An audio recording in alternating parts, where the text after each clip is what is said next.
lane could be particularly volatile if like somebody makes a rotation in, because like Earth Spirit, obviously known for its roaming prowess. Yeah. Honestly, I'm expecting both teams to have heroes move over towards mid, and Innocence getting caught. Hope stop. Wow. As well as the LSA coming through. The damage isn't too much, but he is just in a little bit too far where he gets caught and too far away from Ame to really help him out. I did not expect that to happen before level 2. I think a level 1, that's pretty unexpected. Oh, the sentry sees the obs as well, but he doesn't quite catch the obs yet. Like, it's above where the sentry is that he just put down. It's also blocking that camp. Yeah, now he sees it and he's like, oh. Jinku going down to Eurus. They'll take out this ward. Over bottom, it's Eurus getting that kill, and that first metamorphosis already used. So a better start right now for Elephant, although I say that, and they had a good start in the first game with their laning. And that bot lane is really well played by Elephant though, because they hit their level 2s first and they instantly go for the kill, like with the Ignite and the Fire Blast. So they went on before Jinku had level 2 himself, so they couldn't roll away. Is there a point where like one of these lanes has their support kind of FY? Oh god. Decay with the soul rip, just not enough. I was gonna say one of these lanes have the supports kind of migrate away, kind of like what we saw in the first game with Naga Siren staying there up top, and then the support leaving that lane and leaving Naga to himself. Is there a lane that we see that in here in this game? This game I think it's different in the bot lane. Hang on, Eurus. Oh, the good stun from the Ogre. It stops the Venge stun coming through. Jinku really wanted it. He's a little bit low. They throw the magic missile at a red panda. Gonna get a kill on either hero. It's different this game, where the carry is normally the one to stay in the lane in some of the games we've seen. I think this game, the Arc Warden and the TB are likely the ones to leave to go jungle. With the magic missile, they get a kill there on a red panda. Combination looks good, and then Innocence getting killed at the tier 2 up in the top. I think he just denied. It's fine. Top lane, Arc Warden. You know, say Get hook shot with the double edge. Bit of damage coming his way. He's gonna have to buy a salve. Yeah. I think it's being brought by the Undying. I think the Undying's gonna use his salve though. Yeah.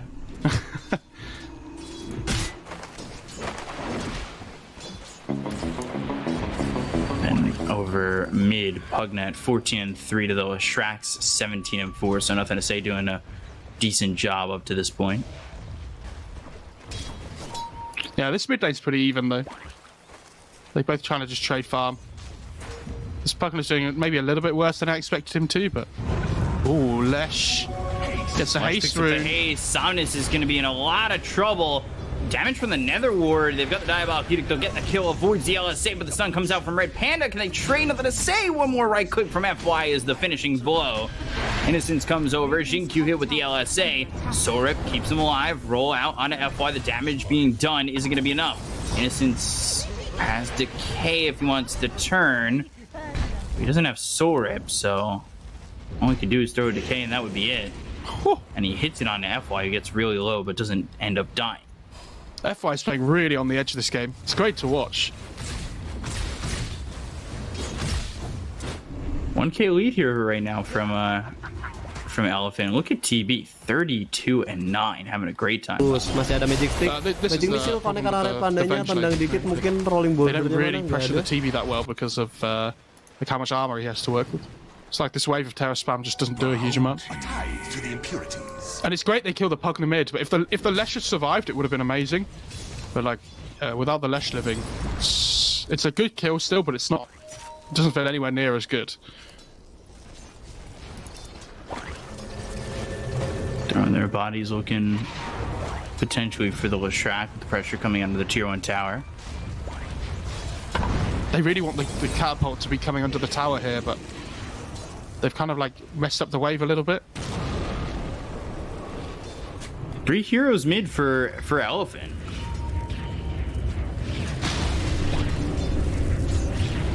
A lot of bodies here as Innocence, he is still level 2. Red Panda's level 4. The 6-minute rune's about to spawn here as well, so it could be a lot of action. This Leshrac doesn't have ED up for a few seconds.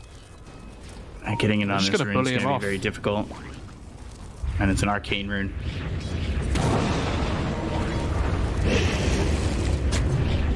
Can't really do anything with these two supports up on him. They've done a really good job on Elephant, though, of securing their side lanes, so now they can just leave the cores in either side lane, and the supports are just freed up to rotate mid. And now that the LGD supports have to come over as well, like the Earth Sweat and the Undying are going to be both here soon, I'd imagine. Like, they have these favourable 1v1 matchups in the side lanes, so they're going to get further and further ahead here, especially in this bot lane with the TB versus the Venge.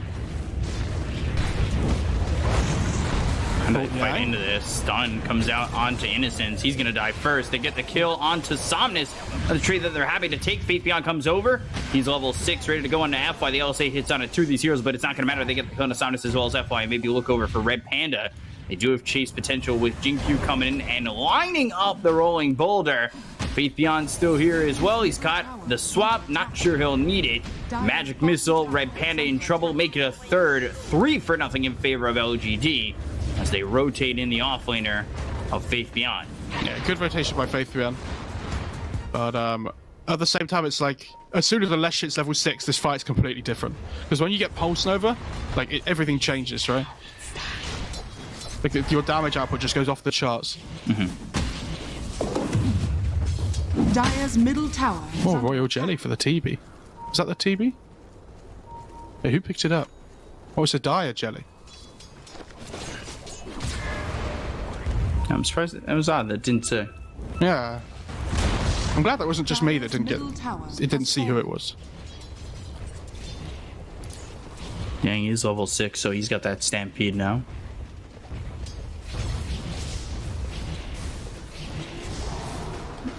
Oh, he's free to farm up here towards top at 66 and 12 for Terrorblade. Oh my god. Radiant. Eurus is having a really good game at the moment. Roll in, looking for Yang. And goes to the Stampede, throws the Hoof Stomp. He'll leave. FY's come up towards top. He's also got Red Panda here, so they've got 3 heroes up in the top lane. Ame might need to be careful. His support just left him. Now the LSA hits. He's in a lot of trouble. They don't have the Laguna. Try to TP out. Slow Yang. Oh, the stun. A half second behind. Well, it's like 0.1. I mean, yeah. That Spark Wraith slow was the real difference maker there. Dire's top tower. And that's the fact that he lives there is huge, because like you see Lesh is taking this bot tier 2 at the same time, gets it to half HP. He's now really close to his Midas on Arme. That would have been set back a lot if that TV hadn't gone off.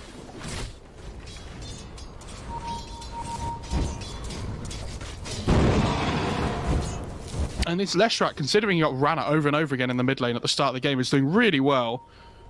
Yeah. He's Radiant structures ahead of the Pugna. Ooh, Jinkyu getting caught. Hope Stomp, life drain on him. Somnus will suck the life right out of his soul. Dire's top tower. I'm gonna get the tier 1 tower top. But nothing to say he's pressuring bottom. Dire's See how far he's willing to push. Not a lot of mana. Not really a lot of health either. I think he might consider going BOTs first here instead of Yules, potentially? I don't know, maybe not. Oh, he's got the Faded Brooch. That feels so good when you get that on Lesh. It's like the best item you can get at the start of the game. I don't know, this TB's still doing really well though. He has his Yasha already. It's like pre-10 minutes into the game. And like, if you compare FY's net worth to the Earth Spirits at the moment... They might catch Somnus again though. Swap, Hoof Stomp. And Somnus is gonna die here. They get the kill onto 1. They'll look for more. Red Panda as well as Yang trying to get away, but the roll all the way across. The Boulder Smash hits onto the Ogre. Applying the Magnetize. Here comes FY, only level 5. Decay onto 3. They've got the damage coming in onto Jinkyu. He's trying to find a way out of this, or maybe just roll into Yang. Double Edge eventually finishes him off. And now they'll look over at the rest. They've got the Laguna Blade used to get the kill on a Faith Beyond. They'll end up losing Yang as well as FY. 3 heroes down to the side of Elephant for 2 on LGD. Take out the offlaner and the 4 for the 2, 3, and 4. I mean, honestly, that's a great fight though for LGD. Like, this Venge, like, yeah, it's great that it's good for Elephant that the Venge dies and everything, but this hero, like you see at the moment, the Death Illusion just farms anyway. Like, it's getting space. If they're going to have a core hero that dies on the map while the other two are farming, it's always going to be the Venge. Like, Arc Warden's just farming with his Midas at the moment, nothing to say, he's just pushing in bot lane. And he has his Yules coming out on the courier here. He's so quick now.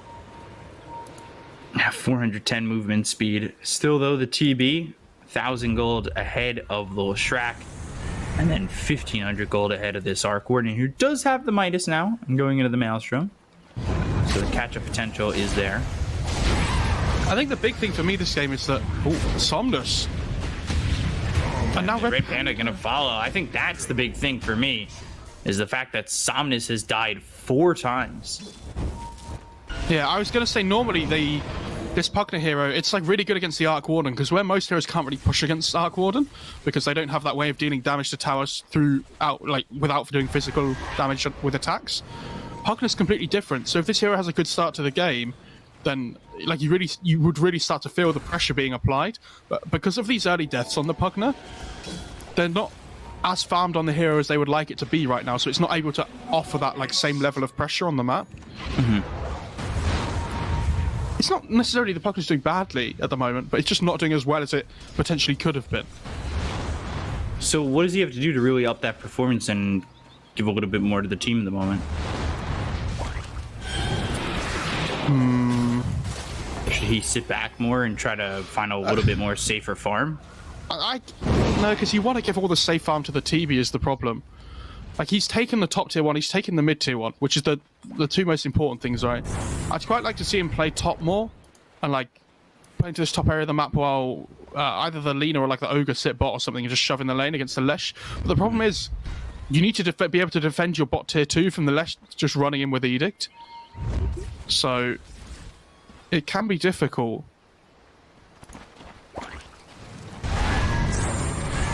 I can see them potentially going Roche soon as well on LGD. Yours moving forward. Now they've got the Yules. Can they find the stun? LSA comes in. They land the splitter. If they get the kill and nothing to say immediately, Silence gets credit for that one. Now they're going to find the silence on a lot with the Sunder coming through on a Jinkyu. They get the kill with the Laguna Blade. Taking out 2. Looking over at Innocence. The Tombstone next to fall. And then it should be the Undying. Life drain on the Faith Beyond.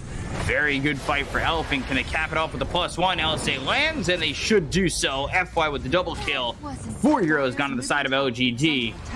And a very quick kill onto the Leshrac is what started that off. That Leshrac was like, oh my god, this is going to be a great fight, to, oh my god, this is an awful fight. And in the space of about a quarter of a second, like, he gets the Yules up onto the TB, and he's like, oh, this is good, we can really set up for a kill here. At the same time, the LSA comes through from Lina, and then that huge burst damage comes through all at once. Lesh just dies. It's like the Nether Ward damage, all the raw magic damage they have as well. They'll have the Maelstrom on the Arc Warden, but I don't know if that's going to be enough.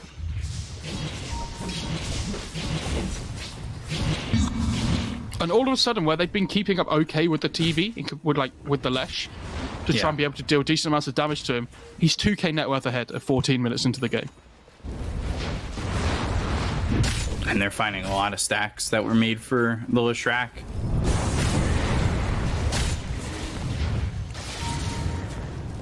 So all of a sudden, it's a 4k lead for the side of Elephant. This is really tough for them, and giving away a little bit more gold with that Tempest double. Dire's top tower is under attack. They really want this mid-tier 1 Radiant structures are fortified. on LGD. And it looks like they're going to get it. Radiant's middle tower has fallen. Getting the kill on a Jinkyu. Somnus. Kill secure there by Somnus with the decrypt. He's like, no, you're not right-clicking him. This is mine. It's about to have the Blink Dagger. Yeah, this He's also level 12, recovered pretty well. for sure. And I think this level 12 on the Pugna is a big upgrade as well. Having the level 2 life drain. It's like a really good increase in damage, like another 50%. So, especially up against these like not particularly tanky heroes on the Dire side. I love that Venture's gone pipe as well. Do you remember before you said he was going like pipe, solar crests and whatnot? Solar crests. Yeah. I think the magic damage, like being able to offset some of that damage, is really important. Dire are scanning. Come up towards top. Radiant are scanning. Illusion.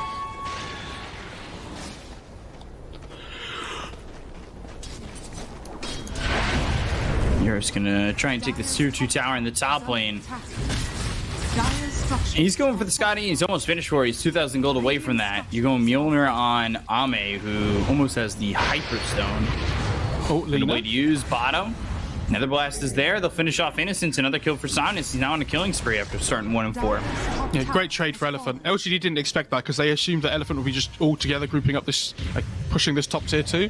So the Lina and the Pugna come back slightly early. They find a kill, and where LGD would have liked to have pushed this tier 2 in the bot lane in trade, they now have to back off because they don't have the Undying. So great play by Elephant. Feels like it's setting up to be a tough comeback for LGD if they were going to make it, but Elephant very much in the driver's seat of this one.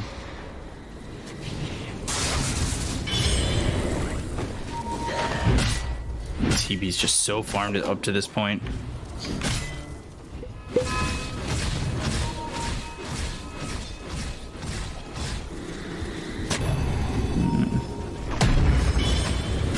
$5K lead, nothing to say. He's going into the BKB.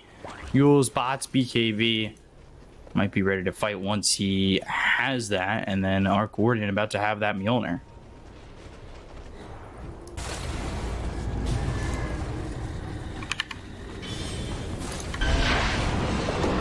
Yeah, the Mjolnir's, I don't know, for LG it's kind of, they just need to keep extending the game, right? They're really struggling to fight into this like Pugna that had that really good mid fight before. Very mobile, very difficult to deal with.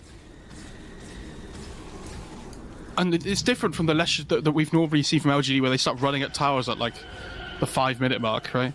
Yeah, like that 7-minute tier 1 tower into the 10-minute tier 1 tower over in the middle lane or something like that. Yeah, and you can see how much emphasis they're putting on trying to negate this magic damage though of Elephant.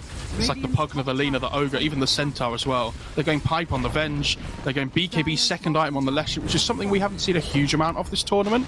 You know, occasionally we do, but...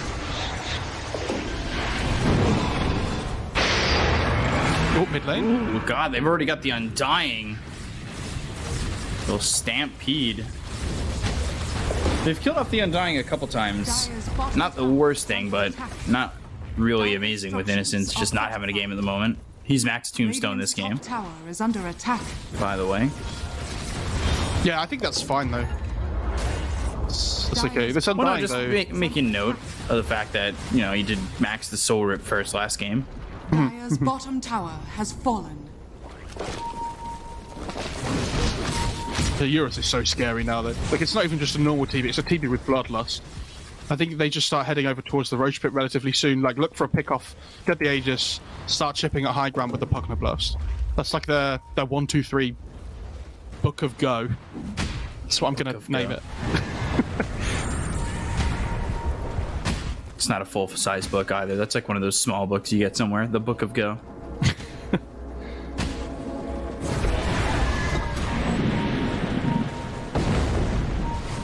Ame going Boots of Travel after finishing off this Mjolnir. Dire are Yeah, scanning. just keep splitting the map up. Don't look to fight into them right now, because you don't really deal with them very well. Keep farming. You know, hold the high ground with the Arc Warden as much as you can. I think even if they go Roche on Radiant side, I mean, Dire can come over and try and contest with like Tombstone and Lesh and everything, but it's not easy. What have we here? Illusion. Radiant's bottom. Oh, that was cute by is under Xingqiu. attack. Yeah, did you see that? It's like a quick in and kick on the Yang. He precast the kick so that as soon as the Centaur blinked in, he just kicked him away straight away. That was cool. Guardian Greaves being built for the Undying. He's not really finding a lot of farm though to get this done. They've got the BKB on the Lestrak, so the question is this the swing item that helps LGD back into the game? Because things are starting to get really out of control and Elephant are playing very well up to this point. 21 minutes in, and they've headed over to Roche. Look how farmed FY is in comparison to Jinkyu. He's so, like double his net worth, effectively. Yeah. That's where a lot of the advantage comes from at the moment between the teams, in the the overall net worth advantage. Your song has fallen to the radiant. Yeah, so is the net worth deceiving with the, you got a 4K lead from TB to the Arc Warden and a 4K lead from the Lena to the Earth Spirit, but, Arc Warden and Leshrac are farming pretty well. Yeah, they're doing okay, but it's just that the team's just doing better, right? And look how big this TB is with the Bloodlust and the meta. Jesus. It's like the Angel of Death. Yeah.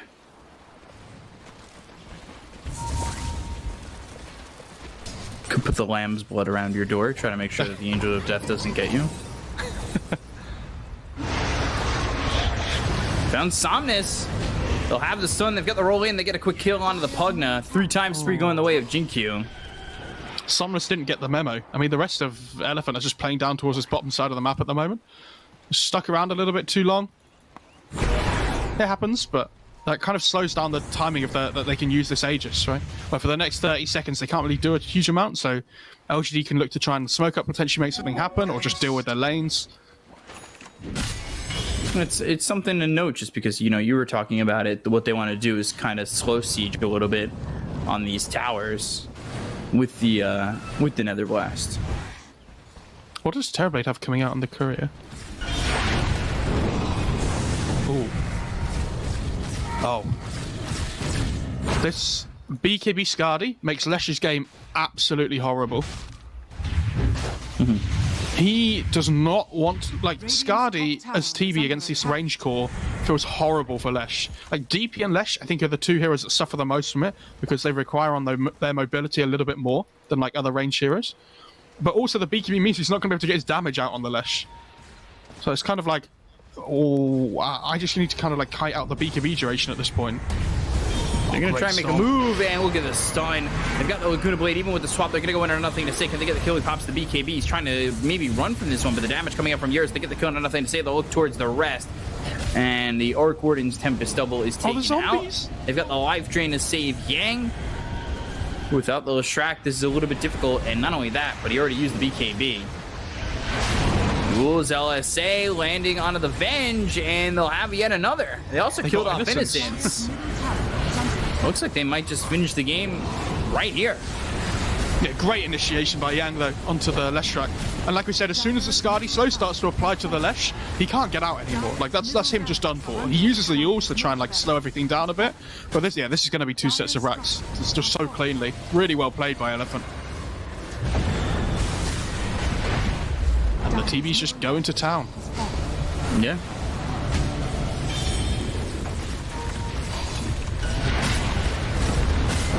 Or maybe they get out after the tier 3. Let's get something done here. Oh yeah, they need to chill out a little bit here. The glyph slowed everything down enough. Like, you need to wait for meta and BKB on the TB here. Like I say, he has BKB up, but no meta yet, so...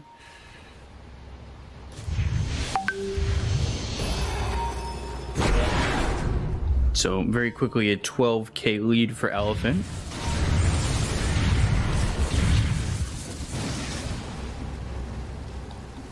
And LGD, I don't really know how they elude this pressure.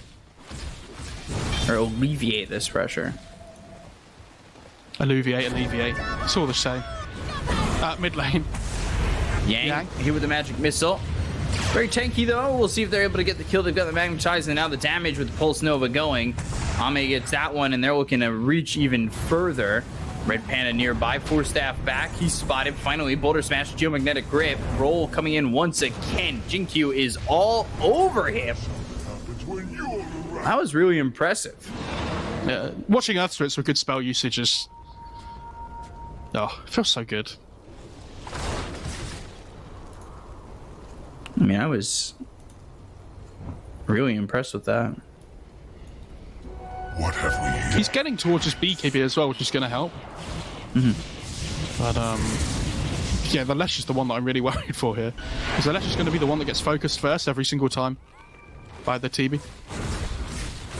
Especially now he's almost got this MKB as well. Like the magnetic field from the Arc Warden, where that would have been a real good help to try and keep the help keep the Lesh alive from this like big range distance. It's not going to be quite the same now because of this MKB coming up. And they've got the Ags on the Lena. That Laguna Blade gonna hurt that much more. Boy. Faithion going Shadow Blade Ags after the pipe. Yeah, the Shadow Blade, I don't really know what the reason for this. Like, it's okay, but like it gives them a little bit of everything, which is nice. And like obviously the initiation is going to be really important. It helps them split, like you see at the moment as well, it helps them split push, because where they come over like this on Elephant, it's so much more difficult to find them. It's kind of like when you go Blink in that way. But the Axe is cool. It's a little bit different. So people gonna wait for these creeps. Yeah, for the people that don't know, the Axe on Venge is the nether swap, so that when you like swap yourself into the fight to swap somebody back in towards your team, like where you land on the Venge, it basically releases like a fear onto everybody, so like it pushes them all away. So this one hero that you swap out and you want to try and focus down makes it really difficult for the other team to like try and help them, because they're all getting feared away at the same time. Yeah, it's like the mini TBX. The mini TBX. No, that's true. Are you gonna scream TBX if the Venge like does it? No. I think you will. No, I know how obsessed you are with it. A little bit. Radiant's top tower is under attack. But I won't do it. Promise. Nice ward by the Ogre. Just drops it before they go high ground in the base. And now it's time to push. Yeah. Very difficult to defend, but they've got the swap. That's out onto the center, but look at the damage coming in today. Faith Beyond. And one more right click needed to get the kill, and you've got Faith Beyond dead, as well as Jinkyu. Here's just standing his ground, and not much LGD can do to defend against this. And they have farmed as much as they can, but it is still difficult for them to really do much of anything. Where's the damage for the TB? Like, they have this nether ward down as well on the Radiant side, so it's really hard for LGD to commit. Has fallen. I think if you're Elephant here, you just back off, you reset. You can go second Aegis if you really want to, and then you just start running down bot lane and do this exact same thing again.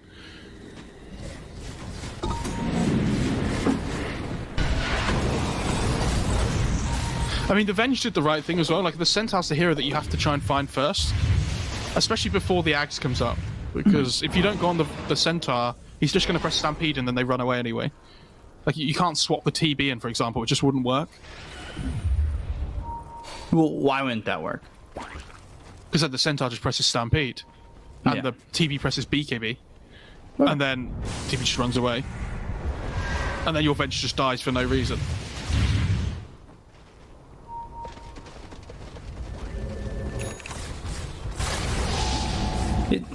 Is there at any point where Arc Warden feels like he does enough damage to his TV?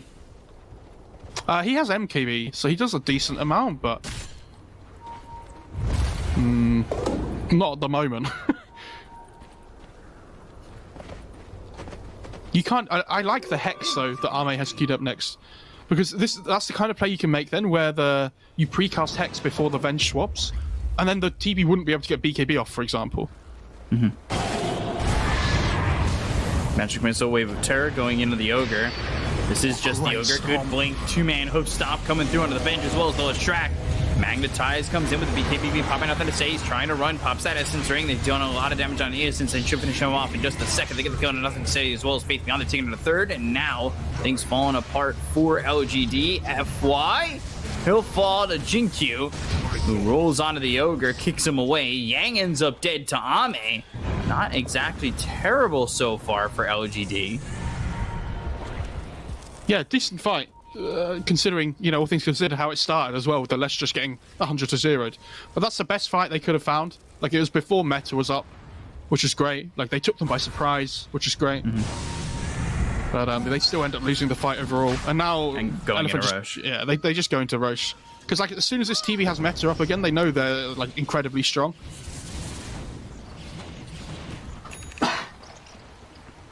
So you can't blame LGD for taking that fight. And the best thing for them is the Arc Warden didn't die either. So Army's getting really close to that Hex now. And it could actually be a big difference maker. I think there's a Satanic coming out for the TV. Oh god. He has so much farm at the moment. You just swap the treads out here for the Satanic, I think, when you go high ground, and you just go to town.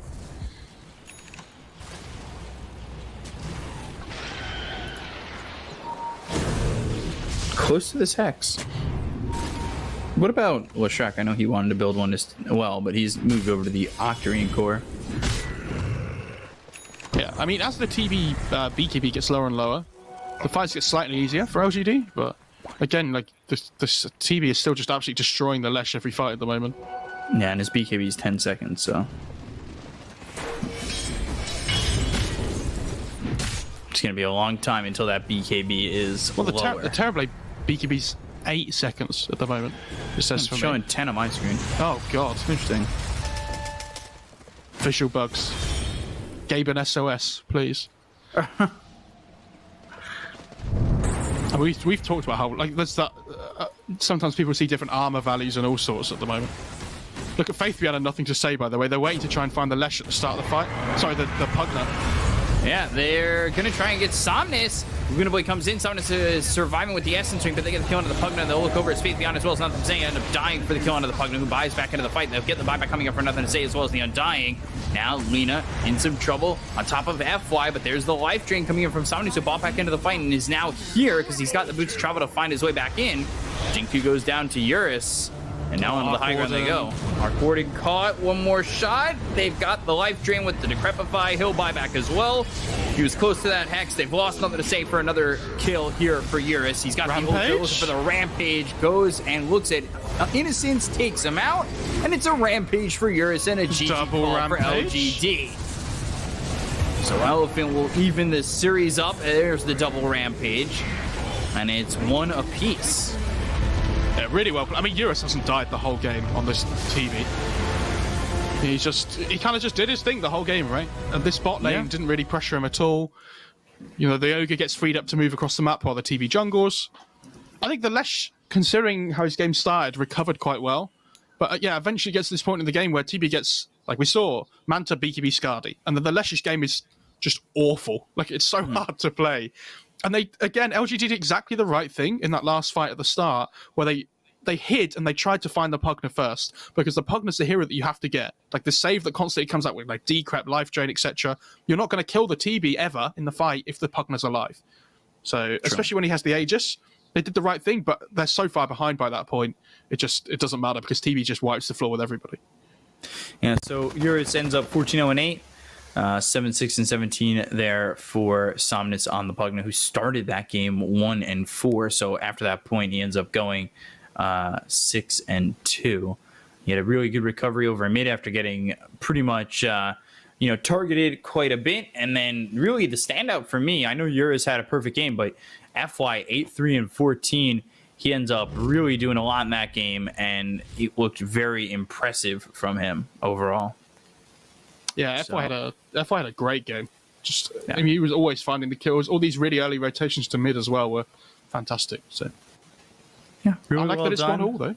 That's great. Well, it gives us at least 4, so I'm really happy with it. And we'll be seeing Game 3 coming up next, one apiece. We'll be back with Game 3 in just a moment. Stay right there.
Radiant's top tower is under attack.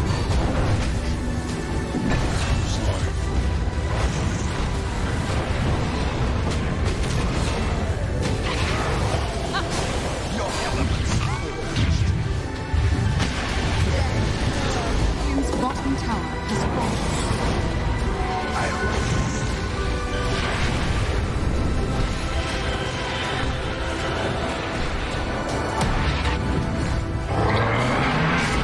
Dire structures are fortified. Radiant's bottom tower is under attack.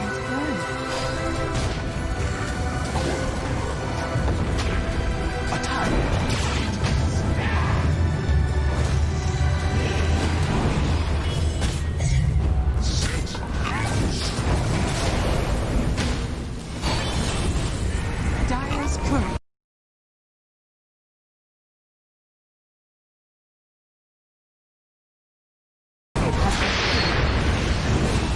Radiant.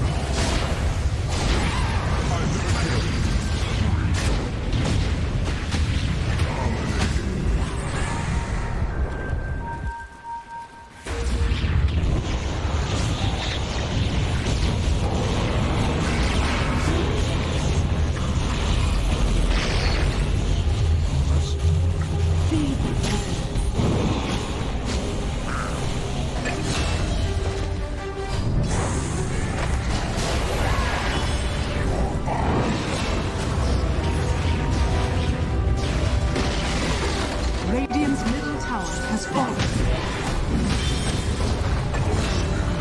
Radiant structures are fortified.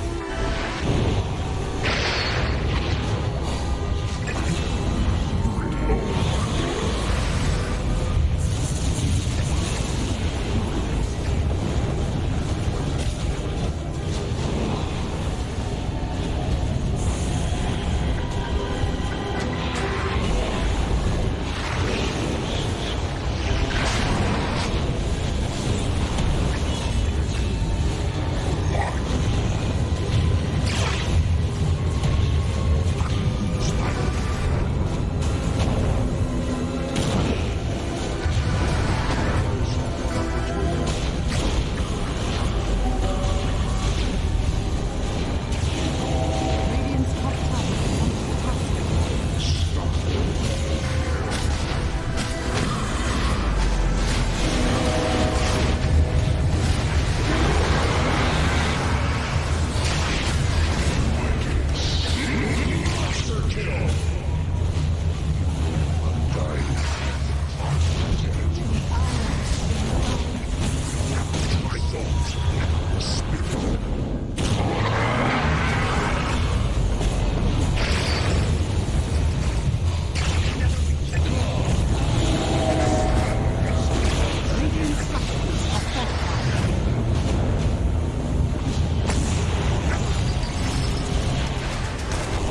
Dire's middle tower is under attack.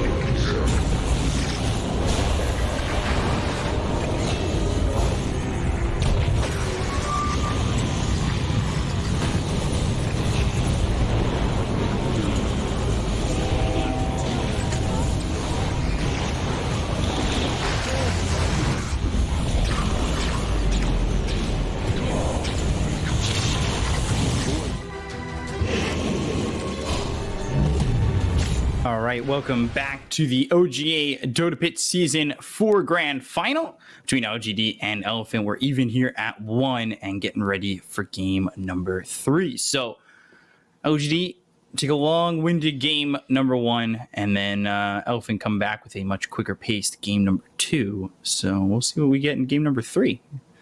Will the techies stay banned? That's the question. My prediction for you was that I think we're going to see a much earlier Sven pick this time, I'd imagine. Mm-hmm. I think that hero is going to make an appearance here for the first time in the series, which is also, going to be a little bit interesting after we've seen such a huge amount of it this tournament. So they have banned the Wisp, the Techies, the Mars, and the Slardar. And yeah, so Techie's making it to a second phase, or not making it to a second phase once again for a second game in a row. And LGD go to the Lena, and then the Undying Clockwork Rubik for Elephant. So we get to see that FY Rubik. Now let's see if we get the Sven. You said it was going to be a much earlier Sven. We have not seen it yet, but we'll see if it gets banned in the second phase. Yeah, if it gets banned in the second phase, it's still earlier than it was before, though. So getting earlier and earlier every game. It wasn't even banned in the first game. So LGD, the big difference is this game, they have first pick, obviously. So they get the Lena, right? This Clockwork throws a nice problem in, almost. It changes everything up a little bit, right? It means LGD still get the Undying, though, which I think they'll be very happy with. Obviously, they've picked every game so far this series.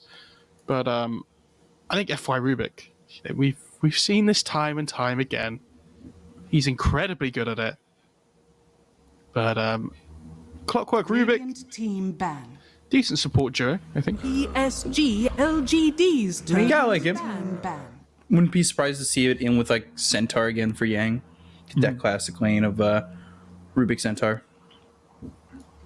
I think the Drow is going to be a really big pick for either of these teams now, though, if it doesn't get banned out. I imagine it will, but if it gets let through, it's going to have such a high priority coming into the second phase. LGD's turn to ban. Storm ban. Oh. That kind of makes you think, oh, is Zeus like something they're thinking about, right? On LGD, like these heroes that are really difficult to get onto in the backlines. 10 seconds remaining. You brought up that sniper in a previous draft, and I was just like, I kind of want to see that. I'd be really surprised if we saw that here at the moment. It feels really hard to play, not to play, but to win with. The two that really do it are Nothing to Say and XM. Yeah. Radiant team pick. There's the Drow ban. I think Zeus and Sven are the two that still stand out to me here as like being high priority investments.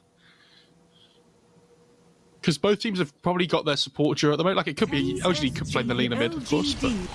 Ooh, okay. Brewmaster is one of the Yang specialties. Although we've seen this Brewmaster fall super flat recently too. I don't mind this though. I think I like seeing these heroes that only one team plays. Like, at least regularly. They're always fun to watch because it's different to every other game that we see in the tournament. Yeah, Brewmaster pretty good. They have the Undying to deal with it in the lane, but when you pop Drunken Brawler, it's really difficult to get the rest of that damage that comes through to like finish the hero off. So it's really difficult to ever kill the Brewmaster at the moment. Like he does okay against Undying, you can hit him back. Ooh. So that Earthshaker could be Jinku's and they could throw the Lena mid, or it could be Faith Beyond's Earthshaker, throw the Lena in the 4. Could still throw the Lena mid with it in the 4 as well. Yeah, I like the hard lockdown though. Especially when you're playing against Brewmaster, you really want a way of being able to kill him off before he pops the split in fights, potentially. So like if you just go for this like Blink Echo onto the Brewmaster, try and burst him down quickly, which you can do because of the Lena, for example. So you have good damage output at the moment. And you have to be thinking already, LGD Morphling, we've seen that from them this tournament, the Shaker Morphling, it's probably going to be coming here. Yeah. So like what's your answer to this Morphling? And like Drow's taking out the pool, Storm's taking out the pool. And they play it fast. They play that Morphling very fast. I don't think it's about it being fast. I think it's about it hitting a timing in the game where it becomes incredibly strong. Like we saw when it got Manta the first time before, it fought for a little while. And then there was that time where it was like halfway to Ags and it was like, I'm just going to ignore everybody for a little while, finish my Ags, and then we go again and we fight. So LGD are very good at doing that, about hitting their like item timings on heroes and making sure they play around them well. And Elephant knows what's coming here, like, or at least has high potential of coming. So they need to really like plan ahead with how they want to play the rest of this draft.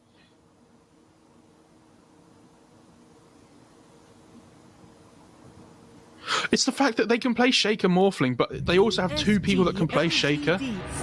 It's like, yeah. Do they want to go for it here? I assume they will. PSG.LGD. Radiant team ban. Okay. So coming into the last pick of the draft as well for LGD, they can flex between, like you were saying before, the leaner and the shaker. They can move them around, so they can pick any position except 1 and 5. Really, they can pick 2, 3, or 4. Well, and Elephant need their like big win condition hero as well. Which when you're coming into the last pick and LGD still have 2 bans to take out heroes that are good against Morphling, they'll be really happy with 5 that. seconds remaining. do you really think they couldn't go to like a mid morphling and a safe lane? You know, a safe lane pick for LGD. It's not. No. What I'm saying is they can't pick their 1 or their 5 because I think they'll put the Morphling 1. They can put the Morphling mid if they want, but I still think it would be Arme playing it, and they'd give nothing to say like a tempo hero. The only reason they would do that is for like lane matchups, I think. Right. But like Morph Undying's a decent lane because where this Morph like, doesn't have a great laning stage, the Undying just babysits him really well. And Brewmaster Rubik don't really do anything to the Morphling, and like, especially when he hits level 3. 5 seconds remaining. I love that puck ban.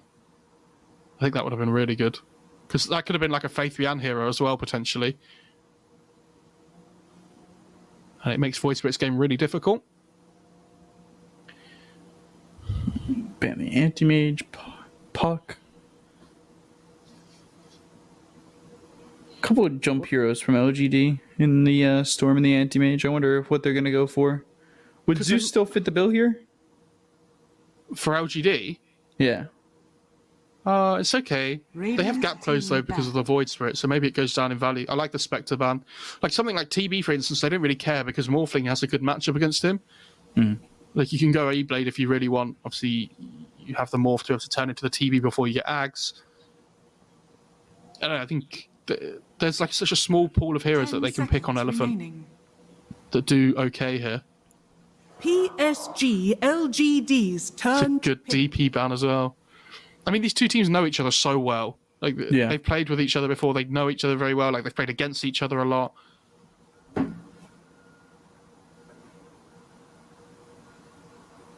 What do they go? 10 seconds remaining. Ember could be interesting potentially. I don't like that. 5 seconds remaining. Mobility, you know, help you with that lockdown. Steering chains into a fissure is always. Which OGA tournament was it as well? Where Nothing to Say was playing it like. Was it him that was playing it like every single game? It might have been 2. I think so. It's when he was playing for eHome. Yeah. Radiant team. Yeah, give me a DK. Mirana. Oh, Mirana. So they're gonna move the Lena mid, yeah, which is a good matchup. We talk about this matchup a lot. The Lena against the Void Spirit, and how Lena usually comes out a little bit ahead. That also means it's going to be the Faith Beyond Shaker though, which I really like. I think when you're playing against these two heroes that you want the lockdown against in the Brewmaster and the Void Spirit, Earth Shaker feels really good as a 3. Maybe not so much anymore. They might consider putting the Mirana mid now and putting the Lena as the 3 against the Monkey King. And putting the Shaker as the 4, I think, potentially. Because we've seen Faith Beyond play the Lena this tournament already. They're probably talking about what they want to do because this Earthshaker core against the Monkey King doesn't feel fun to play, like, at all. Especially when you're against Clockwork and they just have chase potential to get on top of you. They're going to do it anyway. Fair enough.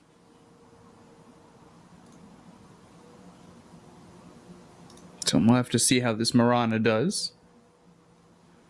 We've seen 10 seconds remaining. some decent Mirana performances. Kaka, one of those guys who plays Mirana 5 seconds remaining. at the top tier that I think of. I much prefer OGD's draft this game. I think Elephant should do okay early on, but then it's going to hit the timings in the games with like Shaker Blink's going to be a big moment. The Morphling Ags is going to be a huge moment. I think as the game goes further and further on, this Morphling becomes the king, like by quite a distance to me. I'd like to be proven wrong. I'd like to think Elephant could, maybe like push ahead really early with like the Void Split and the Brewmaster rotations, but their laning stage has to go well, I think, for that to happen. And I think I prefer LGD's laning setup. I just hope we get to hear production in our ear again, singing Space Jam. Come on, a jam. It'd be interesting to see whether he definitely goes for the Ag's second item, though. I'm assuming he will. Like, unless he feels like he really wants an E-Blade or something first for the burst damage against, like, Brewmaster and Monkey King. Because it can be difficult to kill those heroes, especially when Wukong's goes off. Like, the magic damage is kind of what you're after more then, at that point. Yeah. And I wouldn't even mind seeing it like third or fourth item, the Ags. Yeah, exactly, because I don't... Where the Ags hit a timing last time we saw it, where it was so strong at that point, I almost feel like you can... If they want to, they can delay it a little bit, like you say, and just go for different things first. Like, maybe he feels like he needs BKB on the Morphling, for example. So he goes, like, man to BKB, then for the Ags. Or, like, man to E-Blade into Ags. Prepare for battle.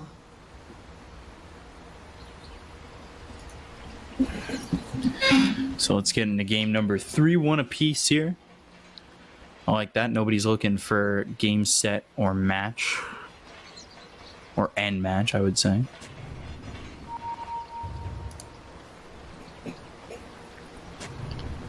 Shinky's been pretty good at this, Morana. Yeah. It's been, I think he could scale relatively well this game, too. Like, almost become like another clicker on the team. Rather than go for this, like, potentially Yule's build, etc. I mean, it is a good Yule's game. But I think it'd be interesting to see what he goes for. FY started boots this time on the Rubik as well.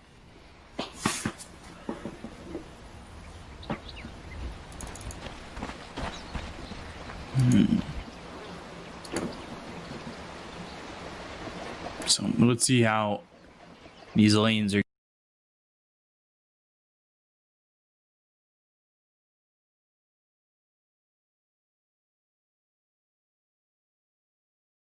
Gonna end up going.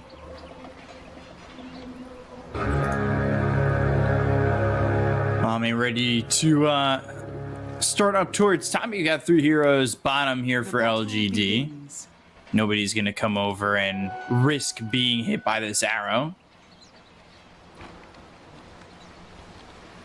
Yeah, we see this all the time in the tournament at the moment, though, and across all tournaments. You know, both teams send 3 heroes to a lane, like to the off lane, effectively, just to secure 2 runes for themselves. Yeah, and hardly they're gonna TP the Untying top. You know, we've seen OGD put the pressure on, keep 3 bottom, look for first blood, then TP over, but they're not gonna do that this time around. Yeah, I don't think you can really do that though with the heroes that they have this time. And look at the lane blocking by the Shaker as well with the Fisher. So now it's kind of like, yeah, this is good by Red Panda though. You need to make sure the range creep doesn't come in first. But their lane's already in a much better position. Immediately going to the arrow to take out that range creep. Red Panda taking a lot of damage. He wanted to go in with the battery assault, but thought better of it. FI gets the army's courier as well, and it's now just looking to push the wave. Or like pull the wave away, sorry. So, like this by him. The other thing about this Fisher wave block bot lane is that what happens, and you can see at the moment, is the first wave like goes towards you, but the second wave it instantly shoves in towards the Monkey King. So it allows you to get your level 2 like pretty reliably first usually. But a good start by the Monkey King getting a few denies to stop that happening.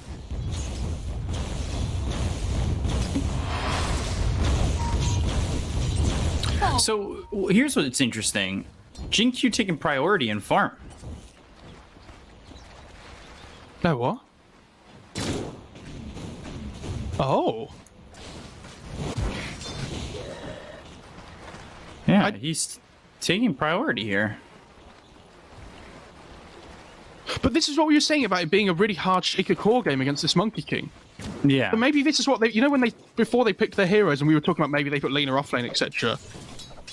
So this must be what they came up with in that time, that instead of putting the Lina in the offlane, they put a different ranged core in the Morana in the offlane. And this is like TI8 all over again. When Jinq was playing for... Was it... Oh, who was it before? What was the team name? Serenity? Serenity, yeah. Didn't he used to play offlane Morana a lot in that, like, incantation? Yeah. So it is something that he's used to.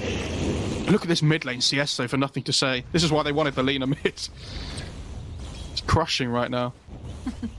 No. Talk about a great team to watch. Oh, they were so J, fun. GGG, Jinq, ZYD. But it's interesting that this is what they've done, because we haven't seen LGD do this before with the shaker. When Faith Beyond plays it, they've always put it as the 3. He's never... I don't think I've ever seen him play it as a 4 before. But one of the things we've said about LGD is they have that massive flex value between Faith Beyond and Jinkyu. So they might as well use it. Dire's courier has been killed. I think this is one of the first games that we've really seen that swap, though, as First Blood goes the way of nothing to say. But the Fissure coming out from Faith Beyond, he's the one who's rotating. That's really bad, because now he misses out on all this XP in the mid lane that nobody else can get. The Lena's going to get level 6 first. And Rubik's so... going to try and get it, but... Yeah, he comes in, like, they miss a couple of creeps, but at least he gets some. Oh no, this is... Now look at the laning stage and CS across the board in general. This is going really well for LGD. I mean, between the two of us, I don't think I've ever seen Jinkyu play the 3 for them, for OGD. No, neither have I. And now it makes sense why he had double Wraithband queued up before as well, because I was making the point that he could turn into a clicking hero this game, which is true, but his item build gave it away. Also, when was the last time Faith Beyond participated and was playing in a 4 role? Yeah, I just don't know. They might just go on Eurus here as well. Yeah, Just good mischief. Good mischief dodges the Eurus. Still taking a lot of damage, though. Yeah, he managed to get the mischief in time just before the arrow hit. So, like, he got stunned still, but he dodged the damage. And it is only, like, 60 damage or something, but it makes the difference. Dire are scanning. What is this clockwork doing? Can I sort Faith Beyond's games by position? Hang on, Faith Beyond and Red Panda. Getting into it. Nothing to say comes over, though, to try and help. Battery Assault. Ooh, looking for the Fissure, trying to keep him on the left side, so Nothing to Say can continue to right click. Dragon Slave, one more shot. That's all they need, and... Who popped the salve there? Was that Red Panda? Yeah, it was. Honestly, not even that bad, because the Void Spirit gets to catch up mid for a little bit. So where he was really, like, quite far behind before, the Lena's now, like, given, like, effectively some CS over to the Void Spirit for free. Mm-hmm. Not for free, but, you know. Oh, Lena. Fissure out, and now LSA thrown. Somnus getting locked up a lot. Red Panda's in with Battery Assault. They're trying to do as much damage as they can to Nothing to Say, but there's the LSA. Red Panda gonna drop to Innocence. Oh, I love how have 3 heroes mid. I love how aggressively the supports play in this, like, this matchup between these teams as well. Every single game I think so far we've seen these heroes at like the 5-6 minute mark. They're just playing mid all the time. I'm just worried for Elephant that this Morphling's having an absolutely free game right now, and I don't see that changing anytime soon. I really don't know how you get on top of this guy.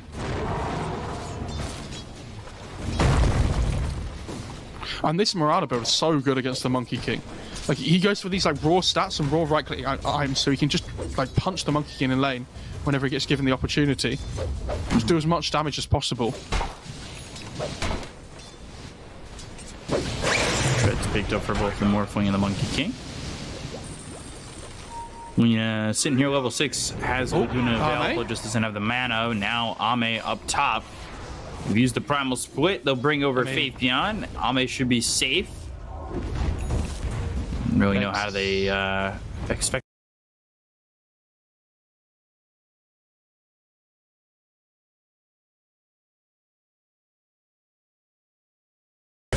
Yang's gonna end up coming back to form under the tower. Oh. Dire's middle tower. But like, the thing is now Ame just goes full agi and goes back to some strength again, and he's absolutely fine. Yeah, this split stops him from farming for a little while, but doesn't really stop anything in the game overall. Mm-hmm.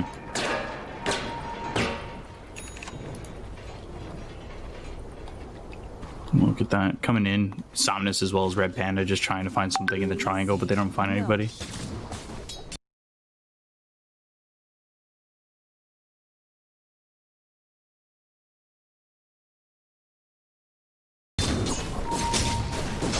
This could potentially be a more points in soul rip game for Innocence, I think, but the Tombstone's really good as well. I just think the burst damage with the Lena would be make a lot of sense. Astral Step, Boundless Strike going in on Shinkyu. Can't get the kill though. They bring 3 heroes down here to try and make it happen, and they come up empty-handed.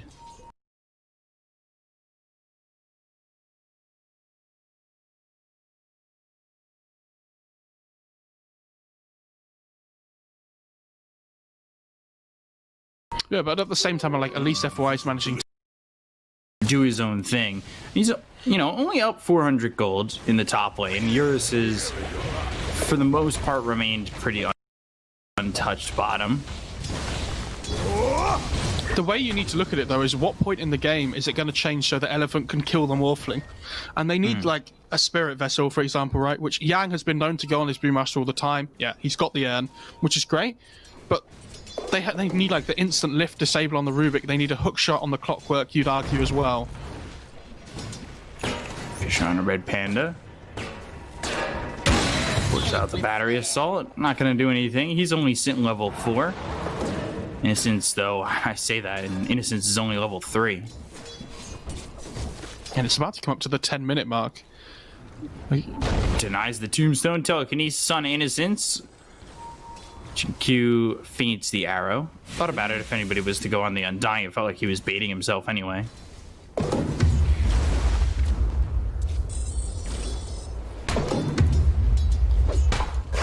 Some good eyes. 10 minutes in. Lena overtaking the Monkey King in the second spot. For a split second, you've got Morphling continuing to farm up, and he's going into the Manta. Do you think it'll be like Manta E-Blade? Yeah, Manta first was always going to be the big one, but then it's I still think it'll probably be Ag second, just because the Shaker's on his team. But I would be interested to see if he does something different this game specifically. Like, it's a good BKB game, for example, right? Up against like Rubik, Void Spirit, Brewmaster. Yeah. He's going to get forced to split. Wow. That's unfortunate. And he's not getting anything done with this. Can't kill Ame, that's for sure. He's just going to throw him up in the air with the tornado, I'd imagine. Turns into the Brewmaster, Astral Step. Trying to go into the Morphling. They're going to bring over Faith Beyond on the Earthshaker, but ready on under the TP with the Battery Assault. Monkey King comes in, Fissure Throne, that hits the MK. G2 not a lot of mana to work with here. And Arrow's on cooldown for the moment. Primal Spring looks over at Faith Beyond, and they get the kill onto the Earthshaker. And they find anything in return. Starstorm used, gets the kill on a Yang. Where's the now leader? Stolen Starstorm. Ame getting chased. He's in trouble. Morphing as much as he can. He's got the waveform. Gets some distance. Here comes Eurus. Primal Spring. That's going to land. Nobody's coming over to help Ame. After Jin-Q and Faith Beyond, they're the ones who TP top, and no Lena, no Undying in sight.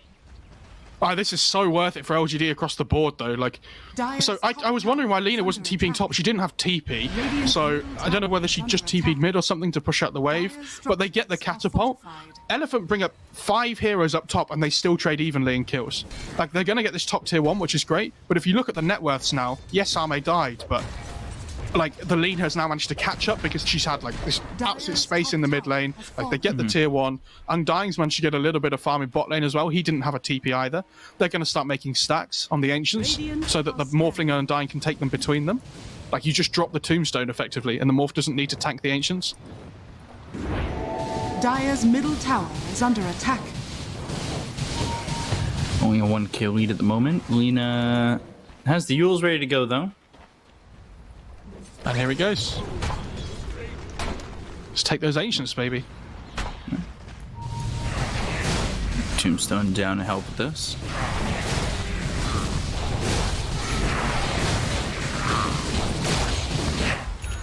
It's that level 10. Meanwhile, Monkey King, just about the same experience. Going Battle Fury first item. Is it going to be Battle Fury Ags, you think, for yours? We've seen Mask of Madness into Axe, or like Mask of Madness into Battle Fury a lot, but he skipped the Mom this game, just going straight into Battle Fury. You'd assume the Axe comes afterwards, but he might just want a BKB, depending on how the game goes. FY dies. I think if he doesn't go BKB this game, imagine trying to play against like Lena, Morph, Shaker, and even like Undying and stuff as well. It sounds awful to play into. Maybe if they feel like they can dodge fights, then he goes Ags first, but I don't think that's going to be likely. Otherwise, what happens is the Morphling gets man to Ags before you have your BKB up. Faithbeyond's getting really close to this blink dagger, by the way. Yeah, well, it would help if he didn't die, though. Yeah, I say that and I jinx it.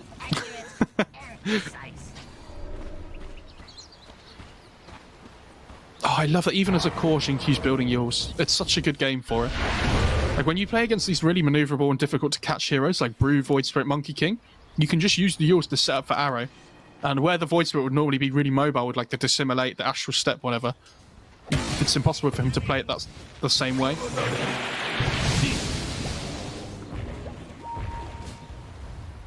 I'll say stolen by the Rubik. Soul Rip.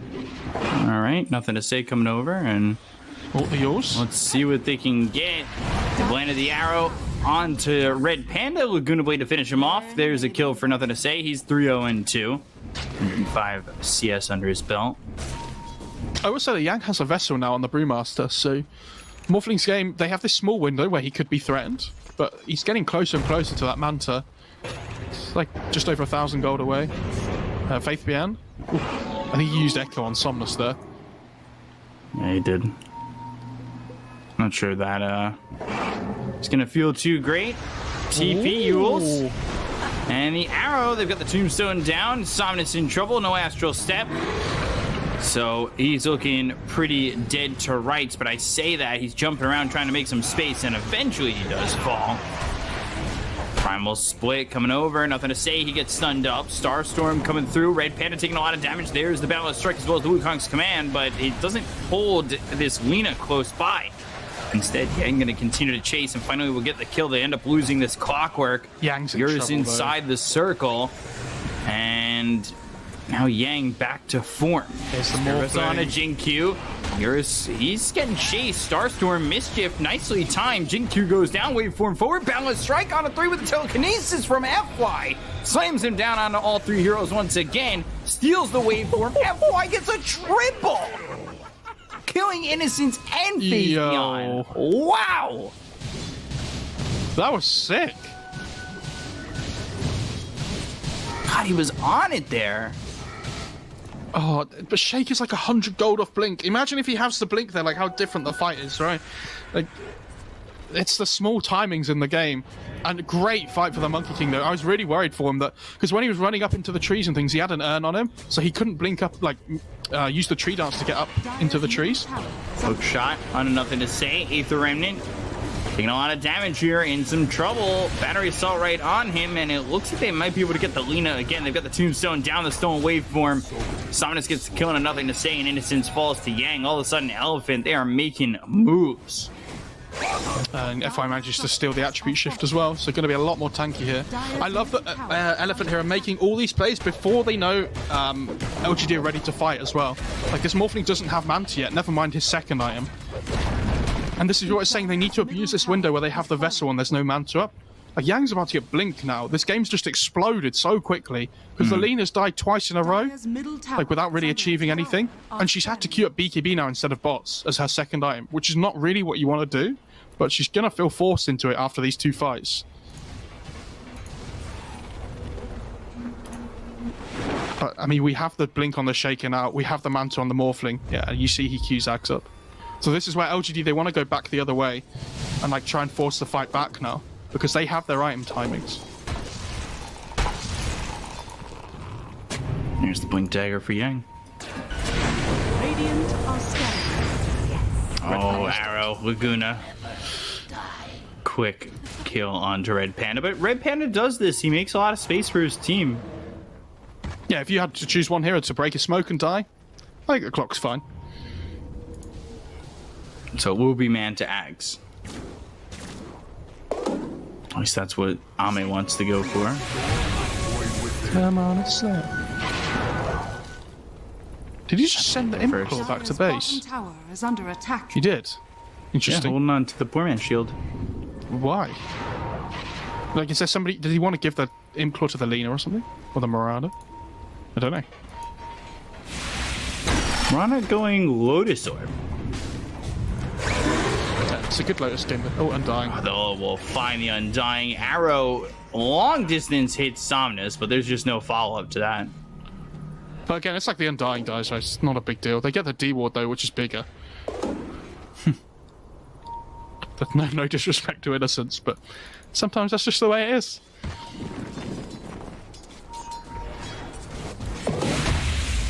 Oh, that's a good item. He still doesn't want it. Skip will feel great. Sends it back. Still. Or not. Still wants Stick with the poor man's shield. Fair enough. Middle tower is under attack. Obviously, agility's really good, but yeah, okay. Now he swaps in the Essence Ring. Oh, Morphling's one of those heroes that I wish I could play. It looks so good when people play it well. Any hero is a hero I wish I could play. Oh. Twitch chat will teach you. Name them a hero, they'll teach you the hero. They have to teach me how to cast first. Oh, okay. That's fair enough. I'm still waiting. Smoke from LGD, 4 heroes going towards the jungle. And again, Red Panda, he's in a decent spot to break the smoke, but they're going all the way around. Try and find a pick off with the blink still, because they haven't. I think Elephant want to smoke themselves though. Yeah, they haven't managed to find that entrance yet though with the Shaker blink. And if they run into them 4 on 5 here, this is going to be a disaster for LGD.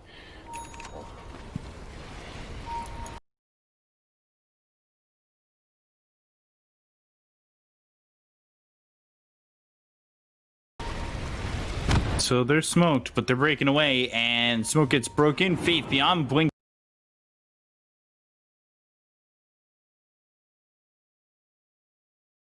Get your OS frogs ready in chat, because when it comes, you're going to be needing them. Yeah. Or if anybody is watching long enough, the OS Toads. OS toes, yeah. It's a little callback.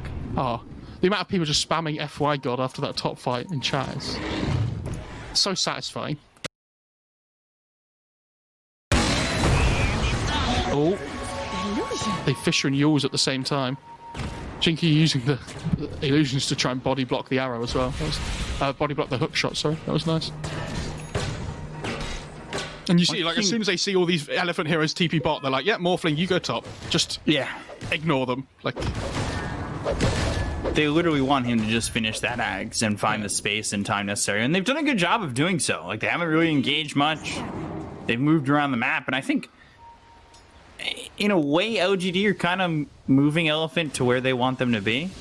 Yeah, I mean, Elephant are trying to find like these pickoffs and things, but LGD are just making the correct movements at the moment to like disable those plays. Like Faith Beyond like breaking that smoke and things before, right? It's one of the big ones. And they've smoked again. Yeah, they want to force the fight, especially because they have the axe on the Void Spirit now. Especially like this Morphling Manta is really good, but when there's 2 charges of silence and a Spirit Vessel, that comes through on a Nothing to Say. They're gonna look to get the lead. They got the telekinesis. The LSA comes through, but it's not gonna matter. They get the kill on a Nothing to Say as well as Innocence taking out 2. Buyback used by Undying immediately. I will say during that chain stun there on the Lena, she had a BKB delivered, which is quite funny, really. But yeah, she couldn't get it off anyway. Just 100 to 0. Going in a Roche now. Yeah, Innocent Spite bought back as well on the Undying, so it's still the same thing though. They know until the axe comes out on the Morphling, they can take whatever fight they like. It's exactly the same as before the Shaker had Blink.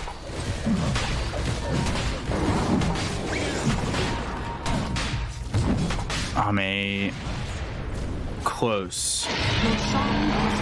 But yeah, now you're gonna see that Aegis is now into the hands of the Monkey King. Like, this is he's actually looking good for Elephant. It is, but he's not going BKB, which could end up being a big problem. He has Aegis, so I think he can afford to be a little bit more greedy. But playing into this lineup without a BKB is, you know, high risk, high reward. The Scardy's good against Morphling, obviously. It's not a bad item choice, but we'll see how it goes.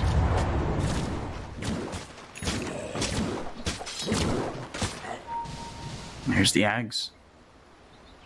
Can hear the music already. Hook shot. Chinku, he gets caught. Red Panda gets the kill. Good pick off. We're not there yet. It's the beginning where it's everybody get up. You've seen them here, though, on the high ground. They're waiting for somebody to come up.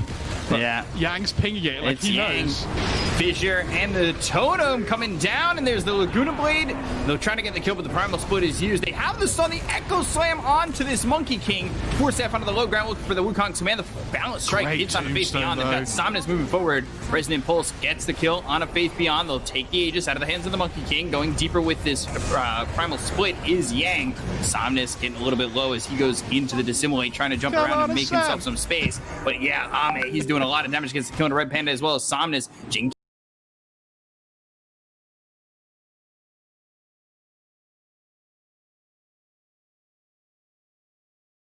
Q may be looking for a last-ditch effort, but won't throw it as it's on cooldown just as they escape his grasp. And yeah, that ends up being a 3-for-1.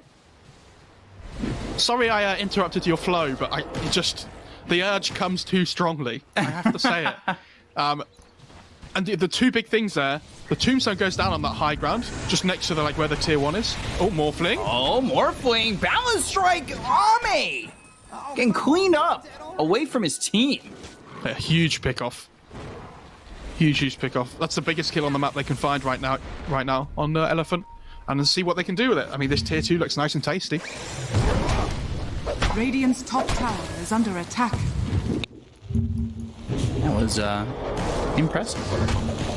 And the best bit about that is the kill goes to Eurus as well, so it's an extra 450 gold for him towards that Skadi. So, not only is he getting close to the Skadi, but again, I still think it's going to be the BKB afterwards that's the big timing. And we should say last fight, even though they did really well on LGD, they did buy back on the Mirana. So, Jinkyu's net worth is set back, far from where it was before. Look at FY's net worth again. Jesus. Like last game. I don't know where he's getting. He just gets all his farm. Just gets a triple kill, just randomly in the top lane, and that's it. He's away. Yeah. Dire's bottom tower is under attack. Dire are scanning. Arrow. Are scanning. That should help. It's a creep as it spawns. Oh, they caught the Void Spirit. Yeah, they've got the Yules. There's a Laguna Blade. Do they have the control to finish him off? Totem and 4-man silence. Not going to matter, but they get the kill into Somnus. That was so greedy. He knew they were on the high ground because he caught them with the Aether Remnant. Radiant's top tower is falling. It goes for the rune anyway. Dire's bottom tower is under attack. They're losing their bot tier 2 though. Dire's structures are Well, they should be at least on Dire. Radiant structures are fortified. So they need to try and trade here for the top tier 2. Back the other way. But yeah, you see the glyph just comes out. Morphling jumping back and forth between the tower and the stack. That's right there. He's going to go for the tier 2, but here come the TPs. They'll start with Yang. Yang gets hit with the fissure. There's the totem. They've crossed the streams of the fissures. They'll look for the totem. They've got the waveform and the damage to get the kill into Yang. No primal split. BKB's been popped by nothing to say. He's trying to get out of this fight as they've used the Moonlight Shepherd. The hook shot comes in from Red Panda. Really nicely placed, but I don't think they have the vision to see him. They'll throw the dust out. I don't think that hit the Lina. It just barely did. I take a look as he is affected by dust, but they get FY. They have the totem. They get the kill into the Rubik. Now they look for more as the Yules is on to Eurus, but the Balance Strike hits this Earthshaker as well as the Mirana. They'll take out Faith Beyond and Jinq. They'll chase for more. Question is, can they get any more? Nothing to say pretty quick, and they've already TP'd out on Innocence. Balance Strike up in 10. Yeah, they need to get out here on Dire side. Nothing to say. Good TP by him. Big thing for them is Morphling doesn't die. For Radiant side, great hook shot onto the Lina, but they had no detection for the Moonlight Shadow. And this Wukong gets, not wasted by the Monkey King, but, they don't fight in the area that they want to fight because without detection, they can't keep, people locked down in the Wukongs.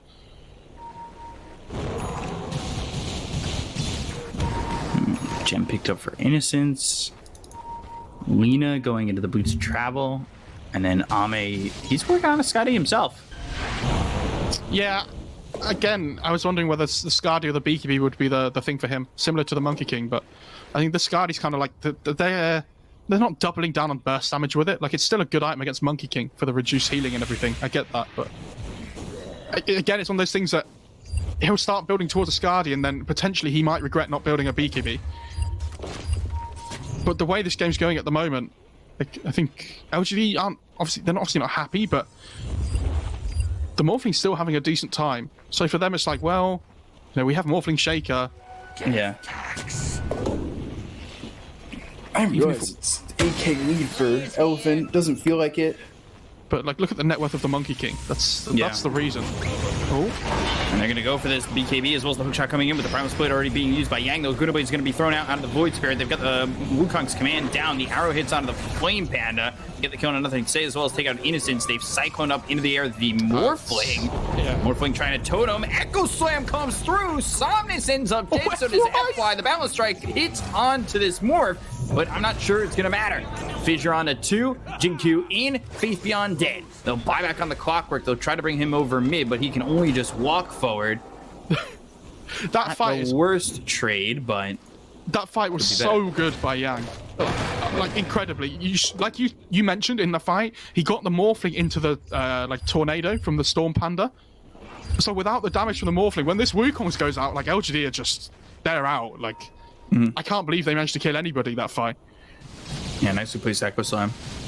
I don't know if you missed as well, because FY stole attribute shift, and he strength all into strength. He doesn't have any agi, so when Morphling hits him with this enchant totem hit, he has no armor. So he just went from like 3/4 HP to dead in one hit, because he has no armor to work with at all. He's got 2 armor now. Yeah, like the Morphling just killed. Do you rather drink? Oh, yeah, good. This is gonna be easy day for me.